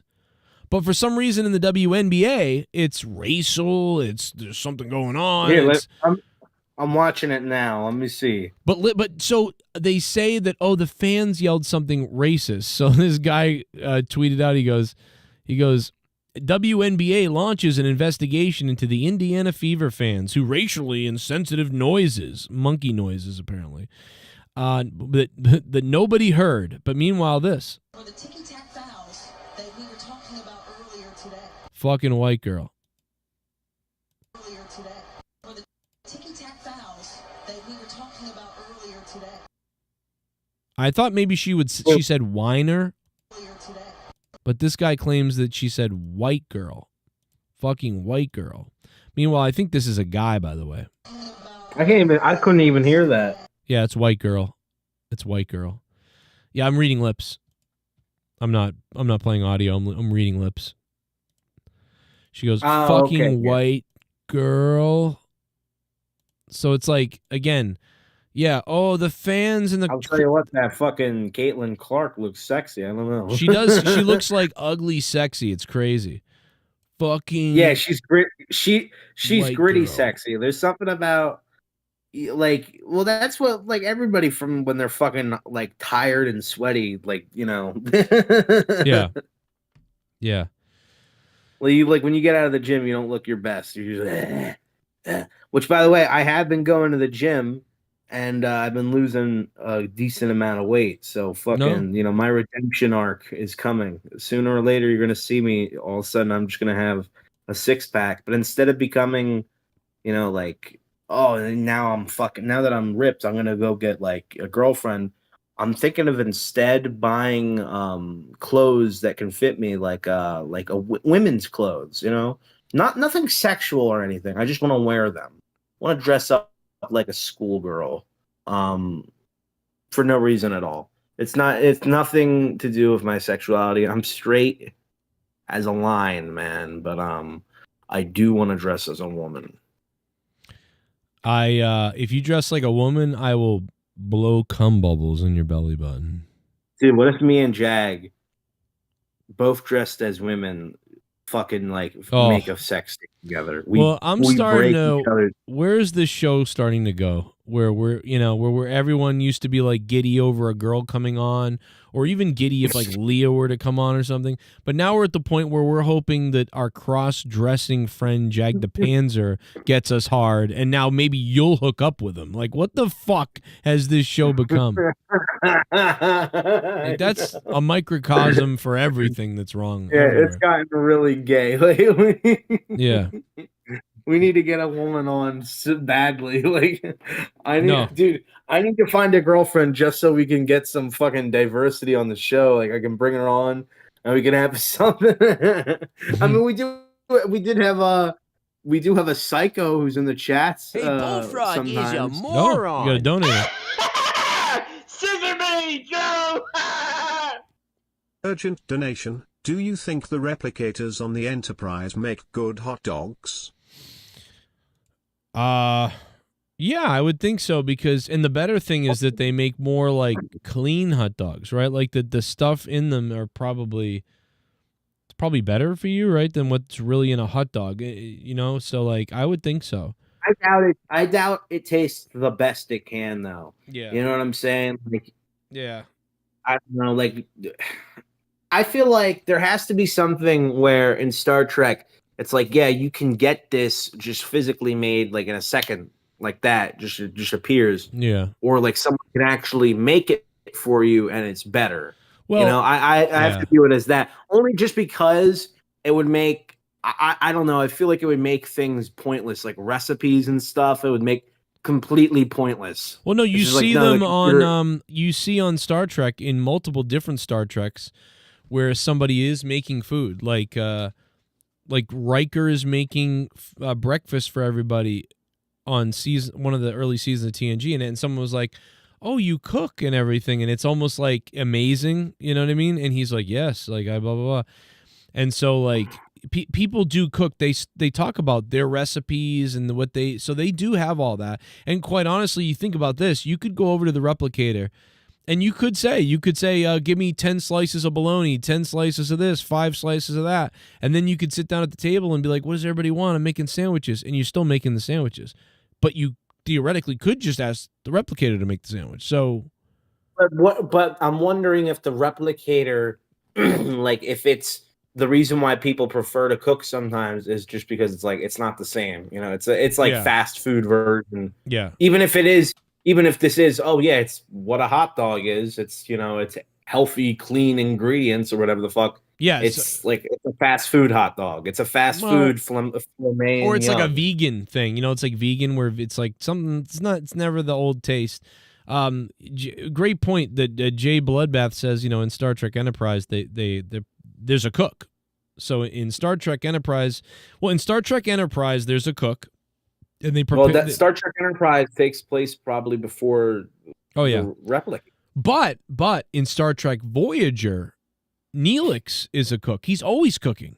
Neelix is always making stuff. So I think that it's one of those things where like you do it for fun. You know what I mean? You do it for fun and you do it for nuance, right? Like I'm going to make this it's almost like how on Xbox, nobody ever used the goddamn voice commands for almost anything except for like Xbox off, Xbox on. But then there was all the Connect symbols. You could like do stuff with your hands to do things. But like in the end, the controller was just better. Like, so you just use the controller, even though it had this technology. So you could be like, well, yeah, I can ask the computer for something, but it's almost frustrating to be like, and then make sure it's got only 30% sodium and then 20% there, but have the mayonnaise go on at a quarter, and it doesn't do that detailed as shit. So you're like, no, I'm gonna make stuff. I'm gonna make What if it was still just as annoying as it is to like get something from like Chat GBT or like, okay, no, you got it right. But this detail is wrong. So you gotta restart it again. Fuck. Oh my God, how did you fuck up? You got everything besides that wrong this time. Well, and then people would be claiming like, oh, the replicators save us so much energy and all these, you know, we're not wasting things. But then there's going to be YouTubers who just sit in front of the replicator and like go, give me this or that, and they taste it, and then my reaction to this. Oh, dude, the first one, one to hop on that trend is like the new KANE. Right, because they could just stream it for hours. They could just go Does live. That make you angry? Does that make you angry, guys like that, like KANE and I Show Speed? It's like, wow, I wish I just sat in front of my, like, just like laid down in my bed and streamed it, and I would have made because when I used to think about doing crazy shit like that, to be honest, I really did, and I still could, but I used to think about that stuff, and I never did it, and I thought to myself, damn, you know what? I should have done that. I should have been the guy that was really bananas, because I think people enjoyed my freakouts and rants and how crazy I got. Think about all the funny things that happened. The time I had to come in through the window and flipping out on Scott stuff and just everything nutty that I did. But it's like, dude, what if early on, and I mean early on, when I first started taking off and when we were doing 1,000, 1,500 viewers every Raw review, what if around that same time I decided, like, I'm going to get a pool and put it in the living room. I'm going to have fireworks go off, you know, and I came up with stunts to make stuff crazy. Like, and and you abandoned your family. Well, obviously I wouldn't do that, but but you're like, nah, we're fucking moving on from them. Fuck that bitch. I'll pay the fucking support. I'm getting paid millions anyway from this fucking show. But like, you just do it as an excuse to make money for your family, and then you go back to them. I could have pretended like that I left them and told people that. What about did you ever who was the guy that Tommy used to watch? Not Relic. Oh yeah. It was like Pickles or something or something. No, He was a food it's like guy. Ice Poseidon. Ice Poseidon. What? That guy? Ice Poseidon. Yeah. Oh, I was thinking of like the food guy. He liked Henry Morlstein or somebody like that. No, it was Ice Poseidon, I think. I think that was his name. That was who his friend watched. His friend liked Ice Poseidon. His friend who hacked him. So there was a guy named Burger Andy who used to like watch Ice Poseidon. I only just like found out about this like this year or whatever. But apparently, like, he left his family to go hang out with him and shit, and like basically gave up on his life to like be a part of this guy's crew or whatever. And Ice Poseidon like invited him and a few other people to go on his party bus, and the guy is recording. The guy is recording, and he's the last one in line again in the bus. As he's walking, the door closes. And you can see him in the reflection recording as the fucking thing drives away, and you see his like sad, dejected face. Oh my god! So, dude, I was dying laughing, bro. Like, that stuff to me is so much, like, it's so funny. Just the cringe, absolute like embarrassment to me. That type of stuff is hilarious. But yeah, that's what you could have been, man. You could have given up your life and went and tried to hop on fucking Keemstar's dick or something. You could have really become an orbiter, dude. Yeah, I mean, I did talk to him, but think about it. You could have done what Tommy C did and become a fucking Keemstar orbiter. Well, I couldn't because Tommy slandered me to Keem too much. Oh yeah, like Keem was always like, "Oh, fuck Joe Cronin," because he heard about me, and then I sort of said some, the things I did, he saw and stuff. He was like, "Oh," because I remember when he was mad because he thought basically somebody like sent him a clip of me saying something about him, and what I was trying to say was like, Keem's a pretty good guy for doing that because he could get investigated now by the FBI because they might be like, look into why this. What does he know about this person? So it would be such a pain in the ass now for Keem because now they want to like look into his shit. So you got to give him credit for like being like, well, I don't give a fuck. Here's all the information and working with the cops. Some people might have been afraid to work with the cops or whatever. And then Keem was like, oh, Joe Cronin's an idiot because he said that I should be in trouble for that. And I'm like, what? No, That's not what I said. That's what he does all the time. Apparently that's what he does all the time. He's just a baby. He can't handle like any bit of blowback. It wasn't like, blowback though. It was literally like me saying he's not, good. But like not even blowback. He just takes anything as an insult and he gets upset. Like he just fired someone because of that. Because someone called in to this guy's show who I guess was like on Keem's network, and it was like, oh yeah, Keem's wife showed her vagina, showed her pussy, and they were like, no, I don't think that happened, dude. I think you're making that up. And then they made some jokes about Keem having like, you know, a fucking like small dick or whatever. And they were just messing around. And then Keem called in. And he's like, what the fuck are you doing? Why are you having this guy on your show talking shit about me, making up lies? And they're like, no, dude, we literally said we don't believe him. Like, we don't think it's real. We were just messing around we were making jokes about you at the end, but we don't think it's real. And he's like, you don't think it's real? You know what? You're fucking fired.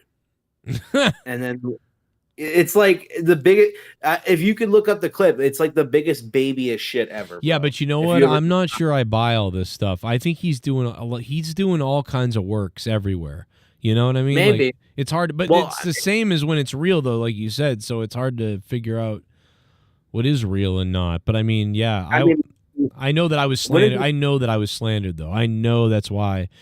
But he would have never heard of me without the other people mentioning me. But it's weird. It's weird because those people would not have worked with him if it wasn't for me. And yet I can't work with him because of them. You know? Yeah. But is this the clip? Where's the clip? I think I got it. Is this it? Where's the real clip? Why the fuck do I not have it? Well, the whole thing is long. So no, but I mean, I have the clip of him saying something about me. And I don't. It's not here anymore. Oh well, I had it. It's a funny clip because he's like, he said this about me, and I don't know. Yeah, I mean, I never even honestly knew of Keemstar until iDubbbz made the video on him. Really? All those years. Yeah. And then I found out about him. Yeah, 2016, 2017. So that was like sort of my era of like growing up with YouTube. Like that was like a legacy era at the time because there were so many things now that get talked about. Like all those big YouTubers basically have kind of gone down or have changed in some way, like sold out or for some reason become a political streamer or like turned out to be a rapist or something. So like a lot of people from like my time of growing up and watching YouTube or like in my early high school years have all like kind of fallen off. Except for PewDiePie. PewDiePie really is. He's stayed like kind of humble and stayed true. Like he's not a fucking grown. sellout. He's just grown more because he's like the normalest person probably. Well, the thing is, he has so many subscribers and he was so successful for so long that it's almost like I don't care about getting any bigger. Like, well, it's also he's just a genuine human being and not like. It's so funny they painted him out as like this Nazi evil person. It's always the people that they paint out to be like the evilest, like Nazi fucking devil, and he's actually like the nicest dude ever. And because he said the N-word one time, fucking get him, fucking whatever. Who gives a shit? He's so cool, bro. Like I love PewDiePie so much, and like it's crazy, like the amount of YouTubers that I thought were better than him. And I'm like, oh, dude, they're way funnier than him. That have all just grown into like fucking sellout shills. It's really crazy. Especially like I can't believe iDubbbz. Like when I look at him, I honestly get sad and I get depressed because I'm like, dude, I like legitimately used to love this dude. Like I looked up to him, and I like a lot of people did. They're like. Fucking we emulated his humor and shit. Like he was the shit when I was in high school, bro. And man, like I've never seen a fall from grace like that. And now he literally went from being like one of the biggest YouTubers ever to now he's like simping for fucking like some Twitch streamer, some fucking like Hassan. Like, dude, it's just insanely pathetic. Like, this is the guy. Hassan is totally the guy he would have trashed back then and would have made an insane video and everybody would have been talking about it. And now this is the guy who he's like being the Darth Vader to the Emperor Palpatine. Yeah. He's like sitting in the bitch chair on his streams. Like, I get really depressed looking at iDubbbz because it kind of reminds me of like, oh my God, that could happen to like anybody. Well, I think that iDubbbz will be murdered by his girlfriend. Like, so he won't be here much longer. Oh yeah, he'll be eaten alive by this group. I can't. If everybody's excited for it, like we can't wait until iDubbbz gets turned on by this crazy group of people. Yep, it's gonna happen because that's what they do, and he's crazy, but he's like doesn't. I thought he was way smarter than he is. Apparently, I mean, I really thought he was smarter. But well, that's the thing. Everybody did, and he seemed really intelligent in those videos. I think the thing is, like, when you watch his old videos, he clearly has like a sense of, I don't know, like irony or something that he just doesn't have now. Like, it's almost like he takes everything so seriously now. When before, it's almost like everything to him was sort of like, oh, how can I make this funny? Yeah, you know, like what's a way to make this funny? Now it's like now it's not funny. Now it's not funny. Yeah, to be now funny. it's like I don't want people to. I don't want. No, stop laughing. It's not funny. I'm not like that. I'm not racist. Yeah, nobody thought you were racist, man. You don't have to say the N-word anymore. It's the same thing as like the Peter Dinklage stuff. It's like, okay, I benefited off of being a midget in making movies. Now I want to ruin it for everybody else. Now that I'm on, you know what I mean? Like, it's the same thing. It's like, hey, I made all these crazy over-the-top videos. I called people N-words in line and all these things. And now other people should die for doing that. He never even called people N-words. That's the thing. He would just say it. No, he did. He did. Dude, he said N-word, F-word to that girl. But he didn't call her that. He did. He called it. Well, he didn't call. All right, I get what you're saying. He didn't call her. He what said happened it. was right. What happened? Yeah, But she said that he said the N-word and this, and he should go kill himself. And she was morally grandstanding him. Mm-hmm. And it's like, dude, there's fucking videos of you saying, the same shit. So then he went to her fucking thing and, said, say N-word. And, the only people who got mad about it are the people who get mad about the same shit anyway. Most rational people agreed with him, even if it is, like, controversial. Now everybody, like, nobody looks back at those content cops. Nobody was looking back on it and being like, that didn't age well. What didn't age well was him just saying the N-word and saying all those crazy things. That's the only stuff that didn't age well. And all you have to do is just silently phase that out and just, like, still be the comedian that you are. You just don't have to say those crazy things, or don't change at all, because nobody gives a fuck, because you were iDubbbz and you were one of the most respected fucking creators on the fucking on the platform, and you threw it all away. Why? So now you can get fucking like points from these people that don't care about you at all. I think it's the girl. I mean, what else has changed? Yeah. And she's not even like, he could have gotten so many. I'm not saying she's not hot or anything. Like, she's pretty, but like, dude, you're iDubbbz. You could get any chick you want. Like, why are you simping so hard? I don't know about that, but I will say that I've run into a few of my former friends or friends that I had, I don't know, whatever, but they're dating some of the most fucked up looking women, and they're like radicalized. Like, I'm telling you, dude, like, there's a couple of people that I saw recently and their girlfriends, and I thought one of them was a boy. They were in a picture with somebody, and I was like, wait, where'd their ex-girlfriend go? Like, what happened to the girl that he was dating? And not only is this girl doesn't look like her, because you know how people have a type sometimes, and you see them, they're always into the same type of girl.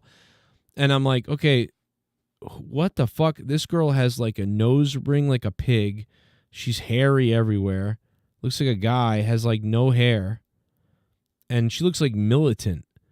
And then the dude is like subservient to her, And when I would speak with him, we got into crazy fights because he would yell at me with crazy stuff, almost like he was getting points for yelling at me. And I'm like, dude, why are you yelling at me? And I'm not even talking to you. And he's like, you don't know what you're posting and whatever. And I'm like, what?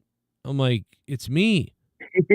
Dude, that reminds me so much of that guy, what's his name? It's like Churtles or something. He makes like YouTube shorts all the time.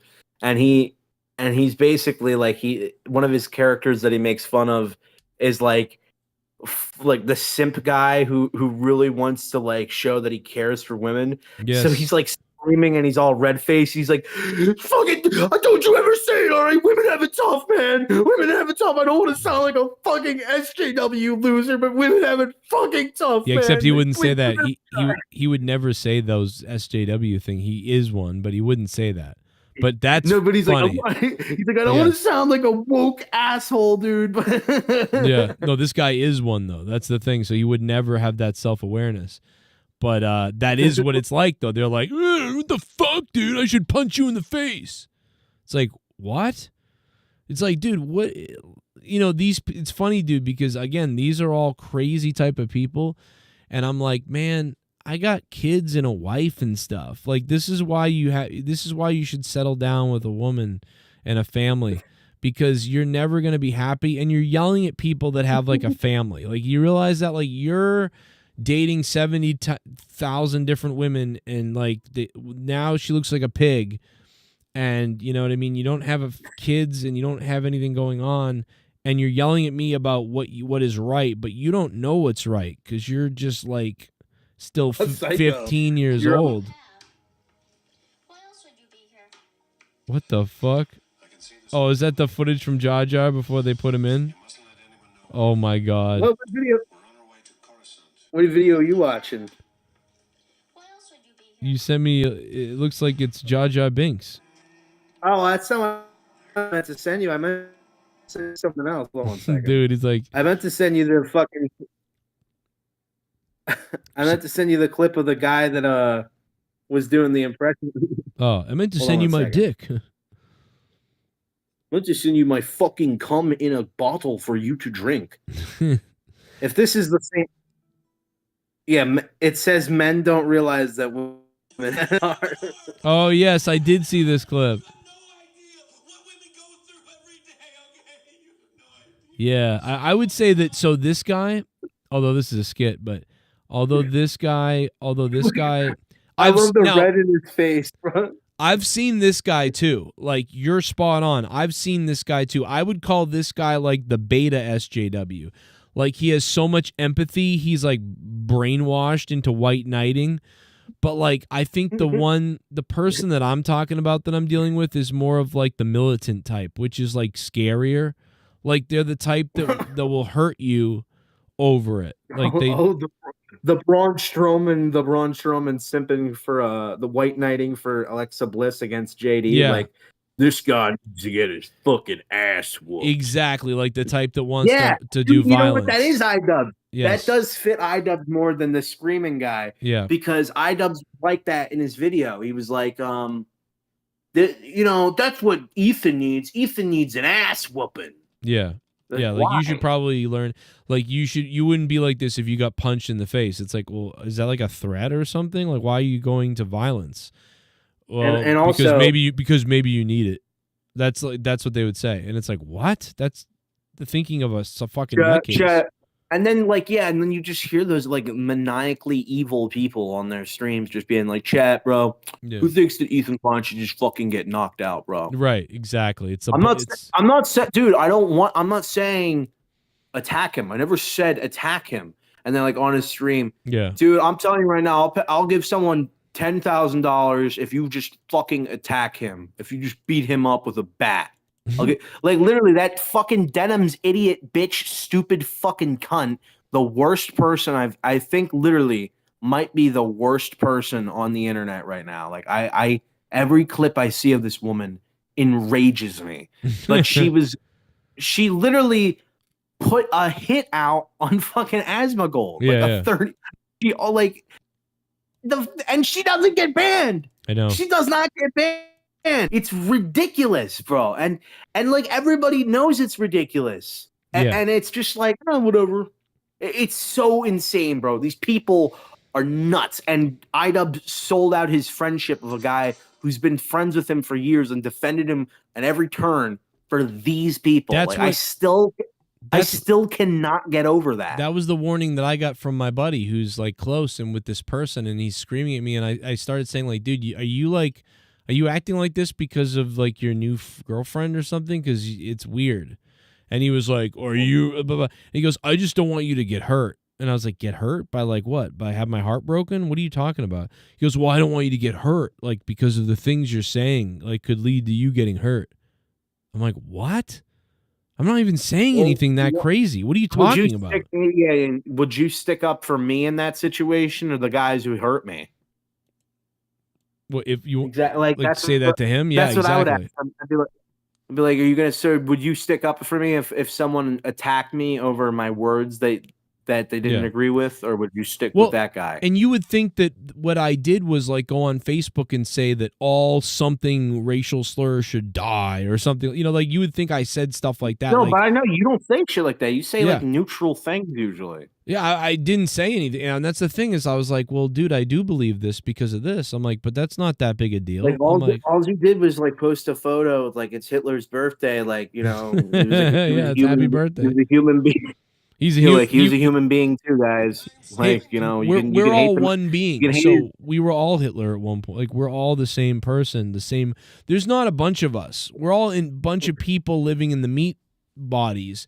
But when we go back to the source, we're really all one thing of light. We're one eternal entity, and we don't realize that yet. But when you die, eventually you're going to realize we were all just one entity. So what? He made some mistakes. As do all humans. So it's like, are we going to like hate humanity? Like, I don't know. Yeah. Whatever. I mean, hell, you know. No, but you know what? No, nowadays they might like that because the new thing is to be anti-Semitic and hate Jews. I mean, I might have sex with him if you're alive today. To be honest, like I might make love. Anyway, what is this? Adam Blumpied? Yeah, I don't know what I'm doing. I got into Hitler's DMs and I'm in Hitler's DMs and I said, I'm half Jewish, Hitler. So maybe you could like chop off my cock and throw it in an oven or something, but then maybe still you make could out like with me. humiliate me. Maybe you could just fucking humiliate me. Maybe you could put menorahs. Put a menorah up my ass. Out. Put a menorah up my ass. Use the wax and rub it all over my nipples. Oh no! You put a dildo in all the menorah things instead of candles, and then rape him with it. Light a candle in my asshole. Lagen. All right, we got to get out of here. I got to get out of here. Go to bed, Rose. We've been for like 3 hours. Yeah, I mean, that was a good conversation. Yeah, see, we can talk forever, just us, and like, I mean, this isn't even monetized this, but it's 1:20 in the morning. Why can't all my friends be like this? Oh, well, why can't all my friends talk about rape and poopy? You should have come to PAX East with us. We could have talked about it the whole time, and we could have. Oh yeah, we could have jumped Kenny Omega. We should have, dude. I would have totally. We would have filmed like skits where like we're retarded or something. Like, this is my. Oh my god! You just show up like this, and like we'll go up to him and be like, Kenny, my buddy's got a Bell's cerebral palsy, and we look at it and then you go. I'm like freaking out. He's like, and you're like, calm down, buddy, calm down. I'm like, I start like attacking you. No, it'd be even better. We rented a chair. If I was a bigger YouTuber, we rented a chair, electric chair, and you're buzzing around, and you're barely moving, right, and your head sideways like this. And we get up to Kenny Omega, and then Kenny's like, "Oh, great to meet you, man. Like, hey, thank you so much. Would you sign this thing for him real quick?" And then all of a sudden, I go, "Wait a minute, something's happening." And then I press play, and we have a big speaker underneath your chair, and it starts playing his theme in an instrumental, and then you rise out of the chair and go, "Are you ready for this?" And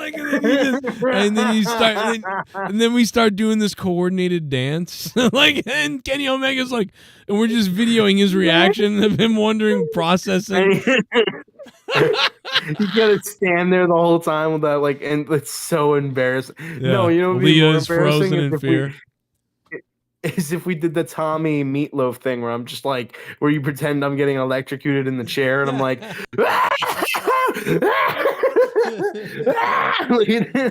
oh, dude, man. I'm like just cringing everybody out.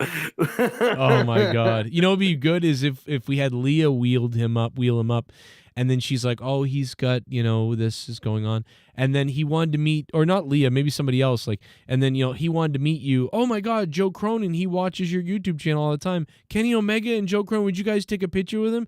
And then he throws up on me, so we have you throw up on me. And then I get mad and I go, dude, what the fuck? What the fuck, man? And then he's like, oh no. And you go like, oh no. Sorry. And I'm like, dude, And you, no, like, push me seriously, out of what the the chair? fuck? Yeah, and then I push you out of the chair. Meanwhile, Kenny Omega's like, what the like, Whoa, dude, what are you not doing? Calm cool, down, bro. man. It's just a bit. It's like, no, seriously, dude. I'm like, I'm fucking gonna be here for like hours. Now I'm covered in this fucking asshole's puke. Like what the fuck? And Omega's like, dude, what? And like, I'm like shaking on the floor. Like, we might become the biggest villains of the YWC when that video hit. Do you think we would be allowed to go back to PAX after that? You're like banned. I'm banned from PAX. Jim Norton. That's what Jim Norton used to do when he would go to when he would go to what's it called, ComicCon. He'd just go around like as his Chip character, just being a retard, and he would just go up to people and be like, he's like, oh wow, you're really you dress like you're a knight or something, and they're like, yeah, I am. He's like, like what are you the fucking king of England or some shit? Like, oh fucking stupid. It's just like, and all of them would get so awkwarded out and they just like so weirded out, and like eventually they would all just have to be like, okay, well I'm gonna go walk over to my friends. They're waiting for me. He's like, oh, what are you dressed up like? An avatar from something? You look like you ate a bunch of blueberries or something. and then he's like, yeah, my mother used to fucking feed me blueberries when she beat me. so you're Dicko, basically. He was Dicko. He's like whatever the fuck. Yeah, he's what's his name? You know what would be great is to troll everybody, go up to the booths, especially the quiet booths where like, because I was at PAX East and there was a few booths where people came up to them here or there, but like most of the time they were sitting there kind of sad. Not sad, but like they're trying to sell their things and promote their store and all these things are going on. But there was a few booths that were really kind of like nobody cared, but like some people did, but not really. But so I would go up to that person and be like, oh, hey, how you doing? What are you selling? Well, these are artwork. And then just be like, let me ask you something. Do you remember back when He-Man was on TV? And, like the Masters of the Universe show? And then just wait. And then he might be like, oh, yeah. I used to watch a little bit of that, but I'm a little bit younger. I kind of missed that whole thing. Oh, you would have loved it. He-Man was like the biggest thing. And then just never leave. And go, hey, that reminds me of Michael Jordan. He played on the Chicago Bulls. He had a just keep doing that. Never leave me alone. Oh, it's the worst. I got such bad secondhand embarrassment thing with that because my God. Every day I work, there's at least 3 people like that who can't get the hint. Hey, give me you got Marlboro cigarettes, the ones that where they like the filters are different. Oh yeah, we have them. Yeah. Oh, I want that one, but those are the ones I want. I think. Oh, you know what? No, wait a minute. I want. You know what? I'll just get Marlboro Reds. That's what I'll get. Hey, and I need a lottery ticket. Which one? What's the number on? We actually can't. We actually, ma'am, we actually can't cash lottery. So shut the fuck up! Shut the fuck up! Shut the fuck up! Shut the fuck up! That's all you can think. Yeah, like I have to explain this shit now. There's like more and more people getting in the line. What's most annoying is when you pick it out and they're paying for it, and like the thing beeps and it's done.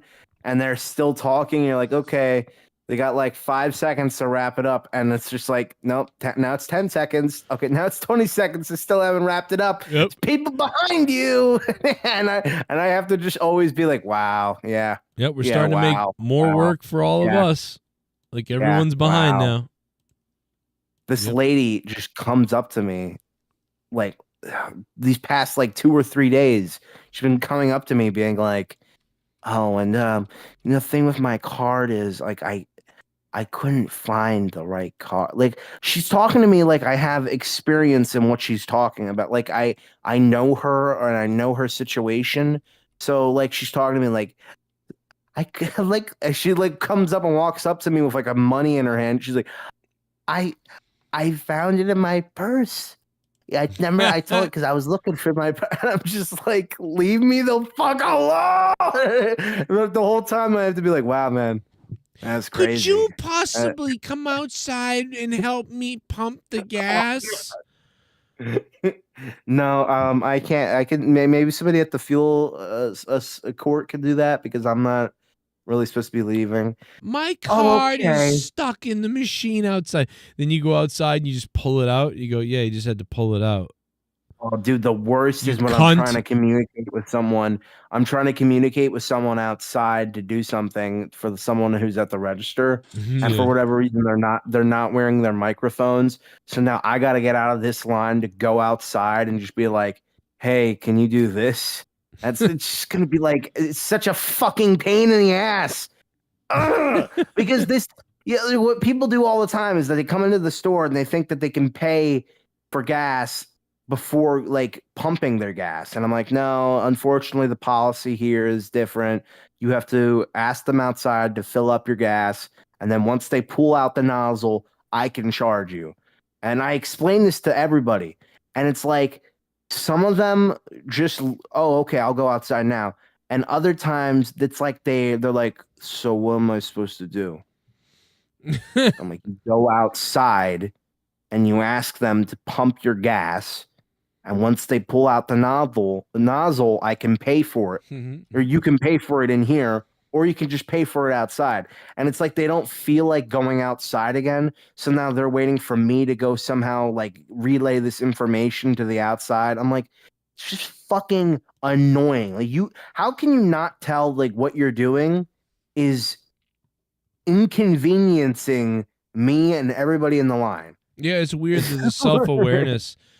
The self-awareness of people is so crazy that they don't notice. Like, it really irritates me to hold people up. It gives me anxiety to hold people up. Yeah. So if I have any inkling that I will be holding people up, unless it's like, you know what I mean? It's like devastatingly important. I'll wait or I won't do it. I'll be like, no. I feel so bad. I feel so bad holding anybody up that like I'll lose money because I'm like, don't even worry about it. Don't even worry. It's okay. Yeah. I'm getting it. And it's not like it's not a confidence thing. It's just a thing of like you don't want to be the person. You don't want to be that guy. Yeah. You don't want to be that guy because you've seen 100 of those guys before. You've had to work behind the counter dealing with fucking people like that all the time. So the last thing you want to be is people to think of you as that. As the so the total is 587. Right. 587. So I have the 5. He's clearly holding like a 6. Like he's clearly holding like another $1 that he could use. Yeah. Like, okay. Have the 5. How much was it again? 587. Okay. 125. 65. My mom's I don't have enough. My mom's the coupon lady. Yeah, my mom's the coupon lady. Like the one that's like, it's said on the sign that if you do this, this happens. Oh, I hate that. It's like, well, yeah. And then, or if really? I thought it was buy 3 get 1, whatever. Or could you check and make sure that I got that? Oh yeah, that's the worst. Because half the time the sale is there. It's just it expired, but they didn't take down the sign. So it's like, oh yeah, that's false advertising. So I have to go get I have to give you the discount, or whatever. And sometimes when I'm entering the discount, for whatever reason, it'll glitch out and ask for a manager's code. So I'm like, oh, that's perfect. That's perfect. Now I have to get out of the line again to go find a manager. It's so great. I love it. So you get a fucking 40-cent discount on your Mountain Dew. I'm so happy. Yeah, I'm like, so happy. Not a chance, dude. If I walked into a store to pay and something was hopefully supposed to be like $35, and I was like, and then it ended up being $38.99, I would be like, and something didn't work, and he was like, I don't know, man, the coupon's not working. I can get my manager. I'd be like, nah, dude, it's all good. I'm out. Like that time is not worth it to me or anybody. I'm out. Fucking keep the $3. I'm out. $3. I like $5. I'm out. You know, if it's something crazy, like I go to the. If it's, I'm usually like that with people. Like I want to help people out as much as I can. So it's like, I don't want them to get screwed out of money because, you know, it fucking sucks.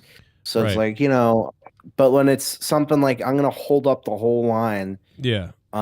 Because, oh, I want to use the app real quick to get this coupon.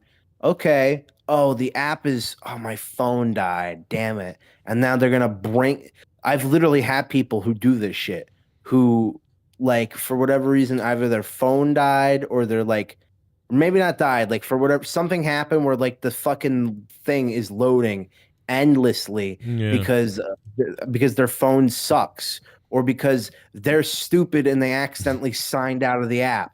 So it's like now I have to wait from them literally in front of the line signing in and like, you know, you can't do anything because if you open up another line, then they're going to take that as an offense. Like, oh, I'm sorry, I was too slow for you. I've had people be like that.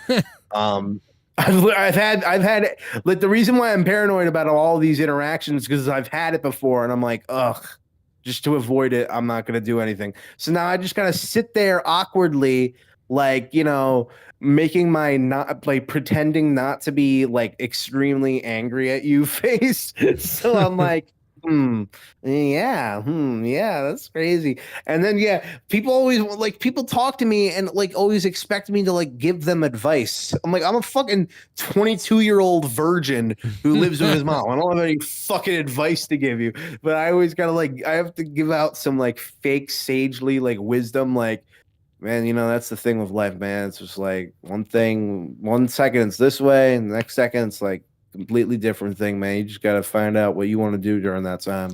Well, yeah, you have to be kind of a little bit like a bartender. You know, you're doing customer service, but you're a little bit like like a bartender. Or, you know, you're like a counselor almost. Kind of, because people don't want to get those things or can't afford them or can't find them, so they talk to other people about the problem. You know, which it's normal. But yeah, you're gonna get that in the service industry. You're gonna get that like forever. If you're always in the service, like I could, you know, you might become a bartender or something. Maybe you'd be a good bartender. I mean, if you could learn the drinks the right way, the communication part would crush it because you'd be dealing with. I just get drunk. I just call people the N-word after getting really drunk. You know what? No, but you'd be so friendly that people would tip you, but also like, so like it would be, you'd still have assholes and you'd still have like annoying customers and shit, but you would definitely have like the better side. You'd have like more of the better people, I feel like, when you're a bartender. Because when you're a bartender, people are sitting there, I feel like they tip the right way, I think, but like, restaurant, you know, sometimes you have tables that don't tip and you're like, I'm bringing these fucking people food and drinks, but sometimes the bartender gets tipped more. It's like nobody tips me at the register, but when I work when I do the gas station, I get tipped a shit ton. Wow. And that's which is basically so easy. It's insane. And people give you tips for it. And they're just getting register, free tips. I think it's just like, register's hard. It's hard to be in there all day. Well, yeah, and you're also like talking to people more often. Like in the gas, it's like, okay, what do you want? Or, you know, you want to fill it up regular? They're like, yeah. I'm like, okay, cash or card, and they give me their card, and I tap the thing, I give them their card back. And I pump the gas. It's like that's the quickest of the interaction. And if they have a problem with something I did, I go, I can go get the manager, and now it's not my problem anymore, and the manager goes and deals with it. Yeah. That's it. With retail, it's like I have to do all of that, like, and basically have to like have them looking at me the entire time, and I have to like pretend to be nice to them and like engage with them the whole fucking time, and then like while I'm trying to get a manager to go like help them out, I have to also like fucking work the line. It's just way more stressful, and fucking I never get tipped for that shit. But like, you know, if I sit outside for like an hour, I'm bound to get like at least $5 or $6 extra bucks in my pocket. Yeah, it's fucking crazy. You gotta work. You gotta get something else going where you're making double what you're making and doing almost the same type of shit. I gotta start selling pictures of myself, man. Yeah, well, maybe you should. I'll give you Sith's number. Maybe he's looking for a cockpick one of these days. Yeah, maybe me and Jag can make an OnlyFans. Jag, I want to make an OnlyFans. If you Jag me off. All right, I'm going to bed. Good night. We'll see you tomorrow. All right. Brother, we'll see you tomorrow. Come on, monetize this. Luke Rojas. We talked for, this show was 2.5 hours long. 2.5 hours long.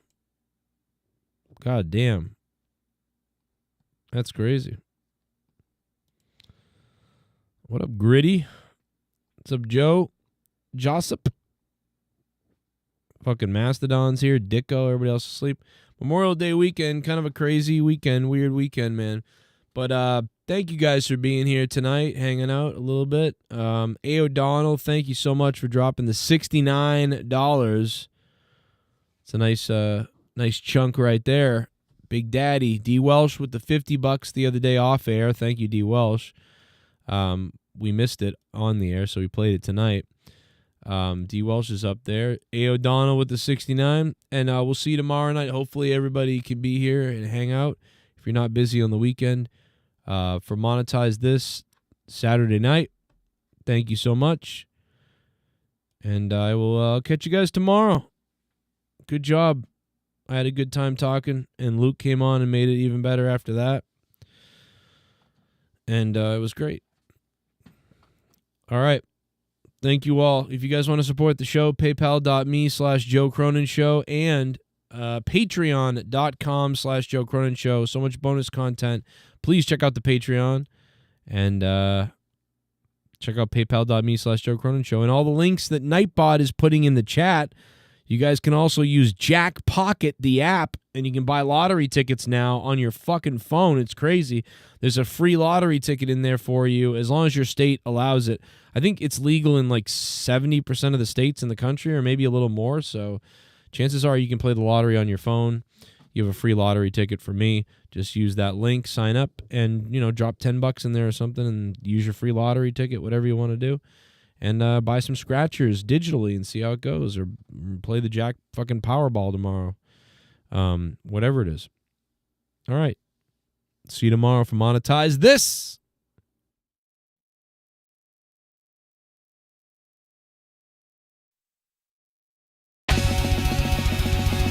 When I was 8, life was great.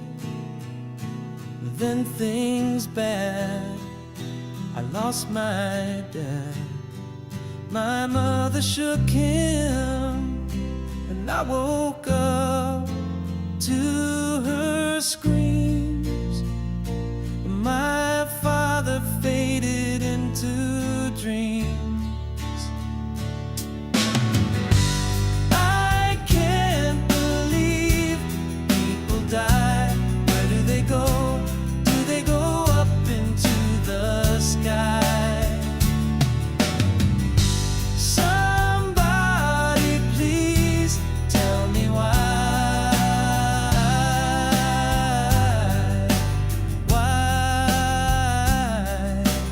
Why do people die?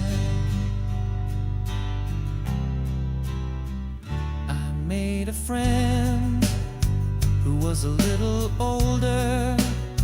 He met me at my work. Seemed like we were soldiers. But then he called me one day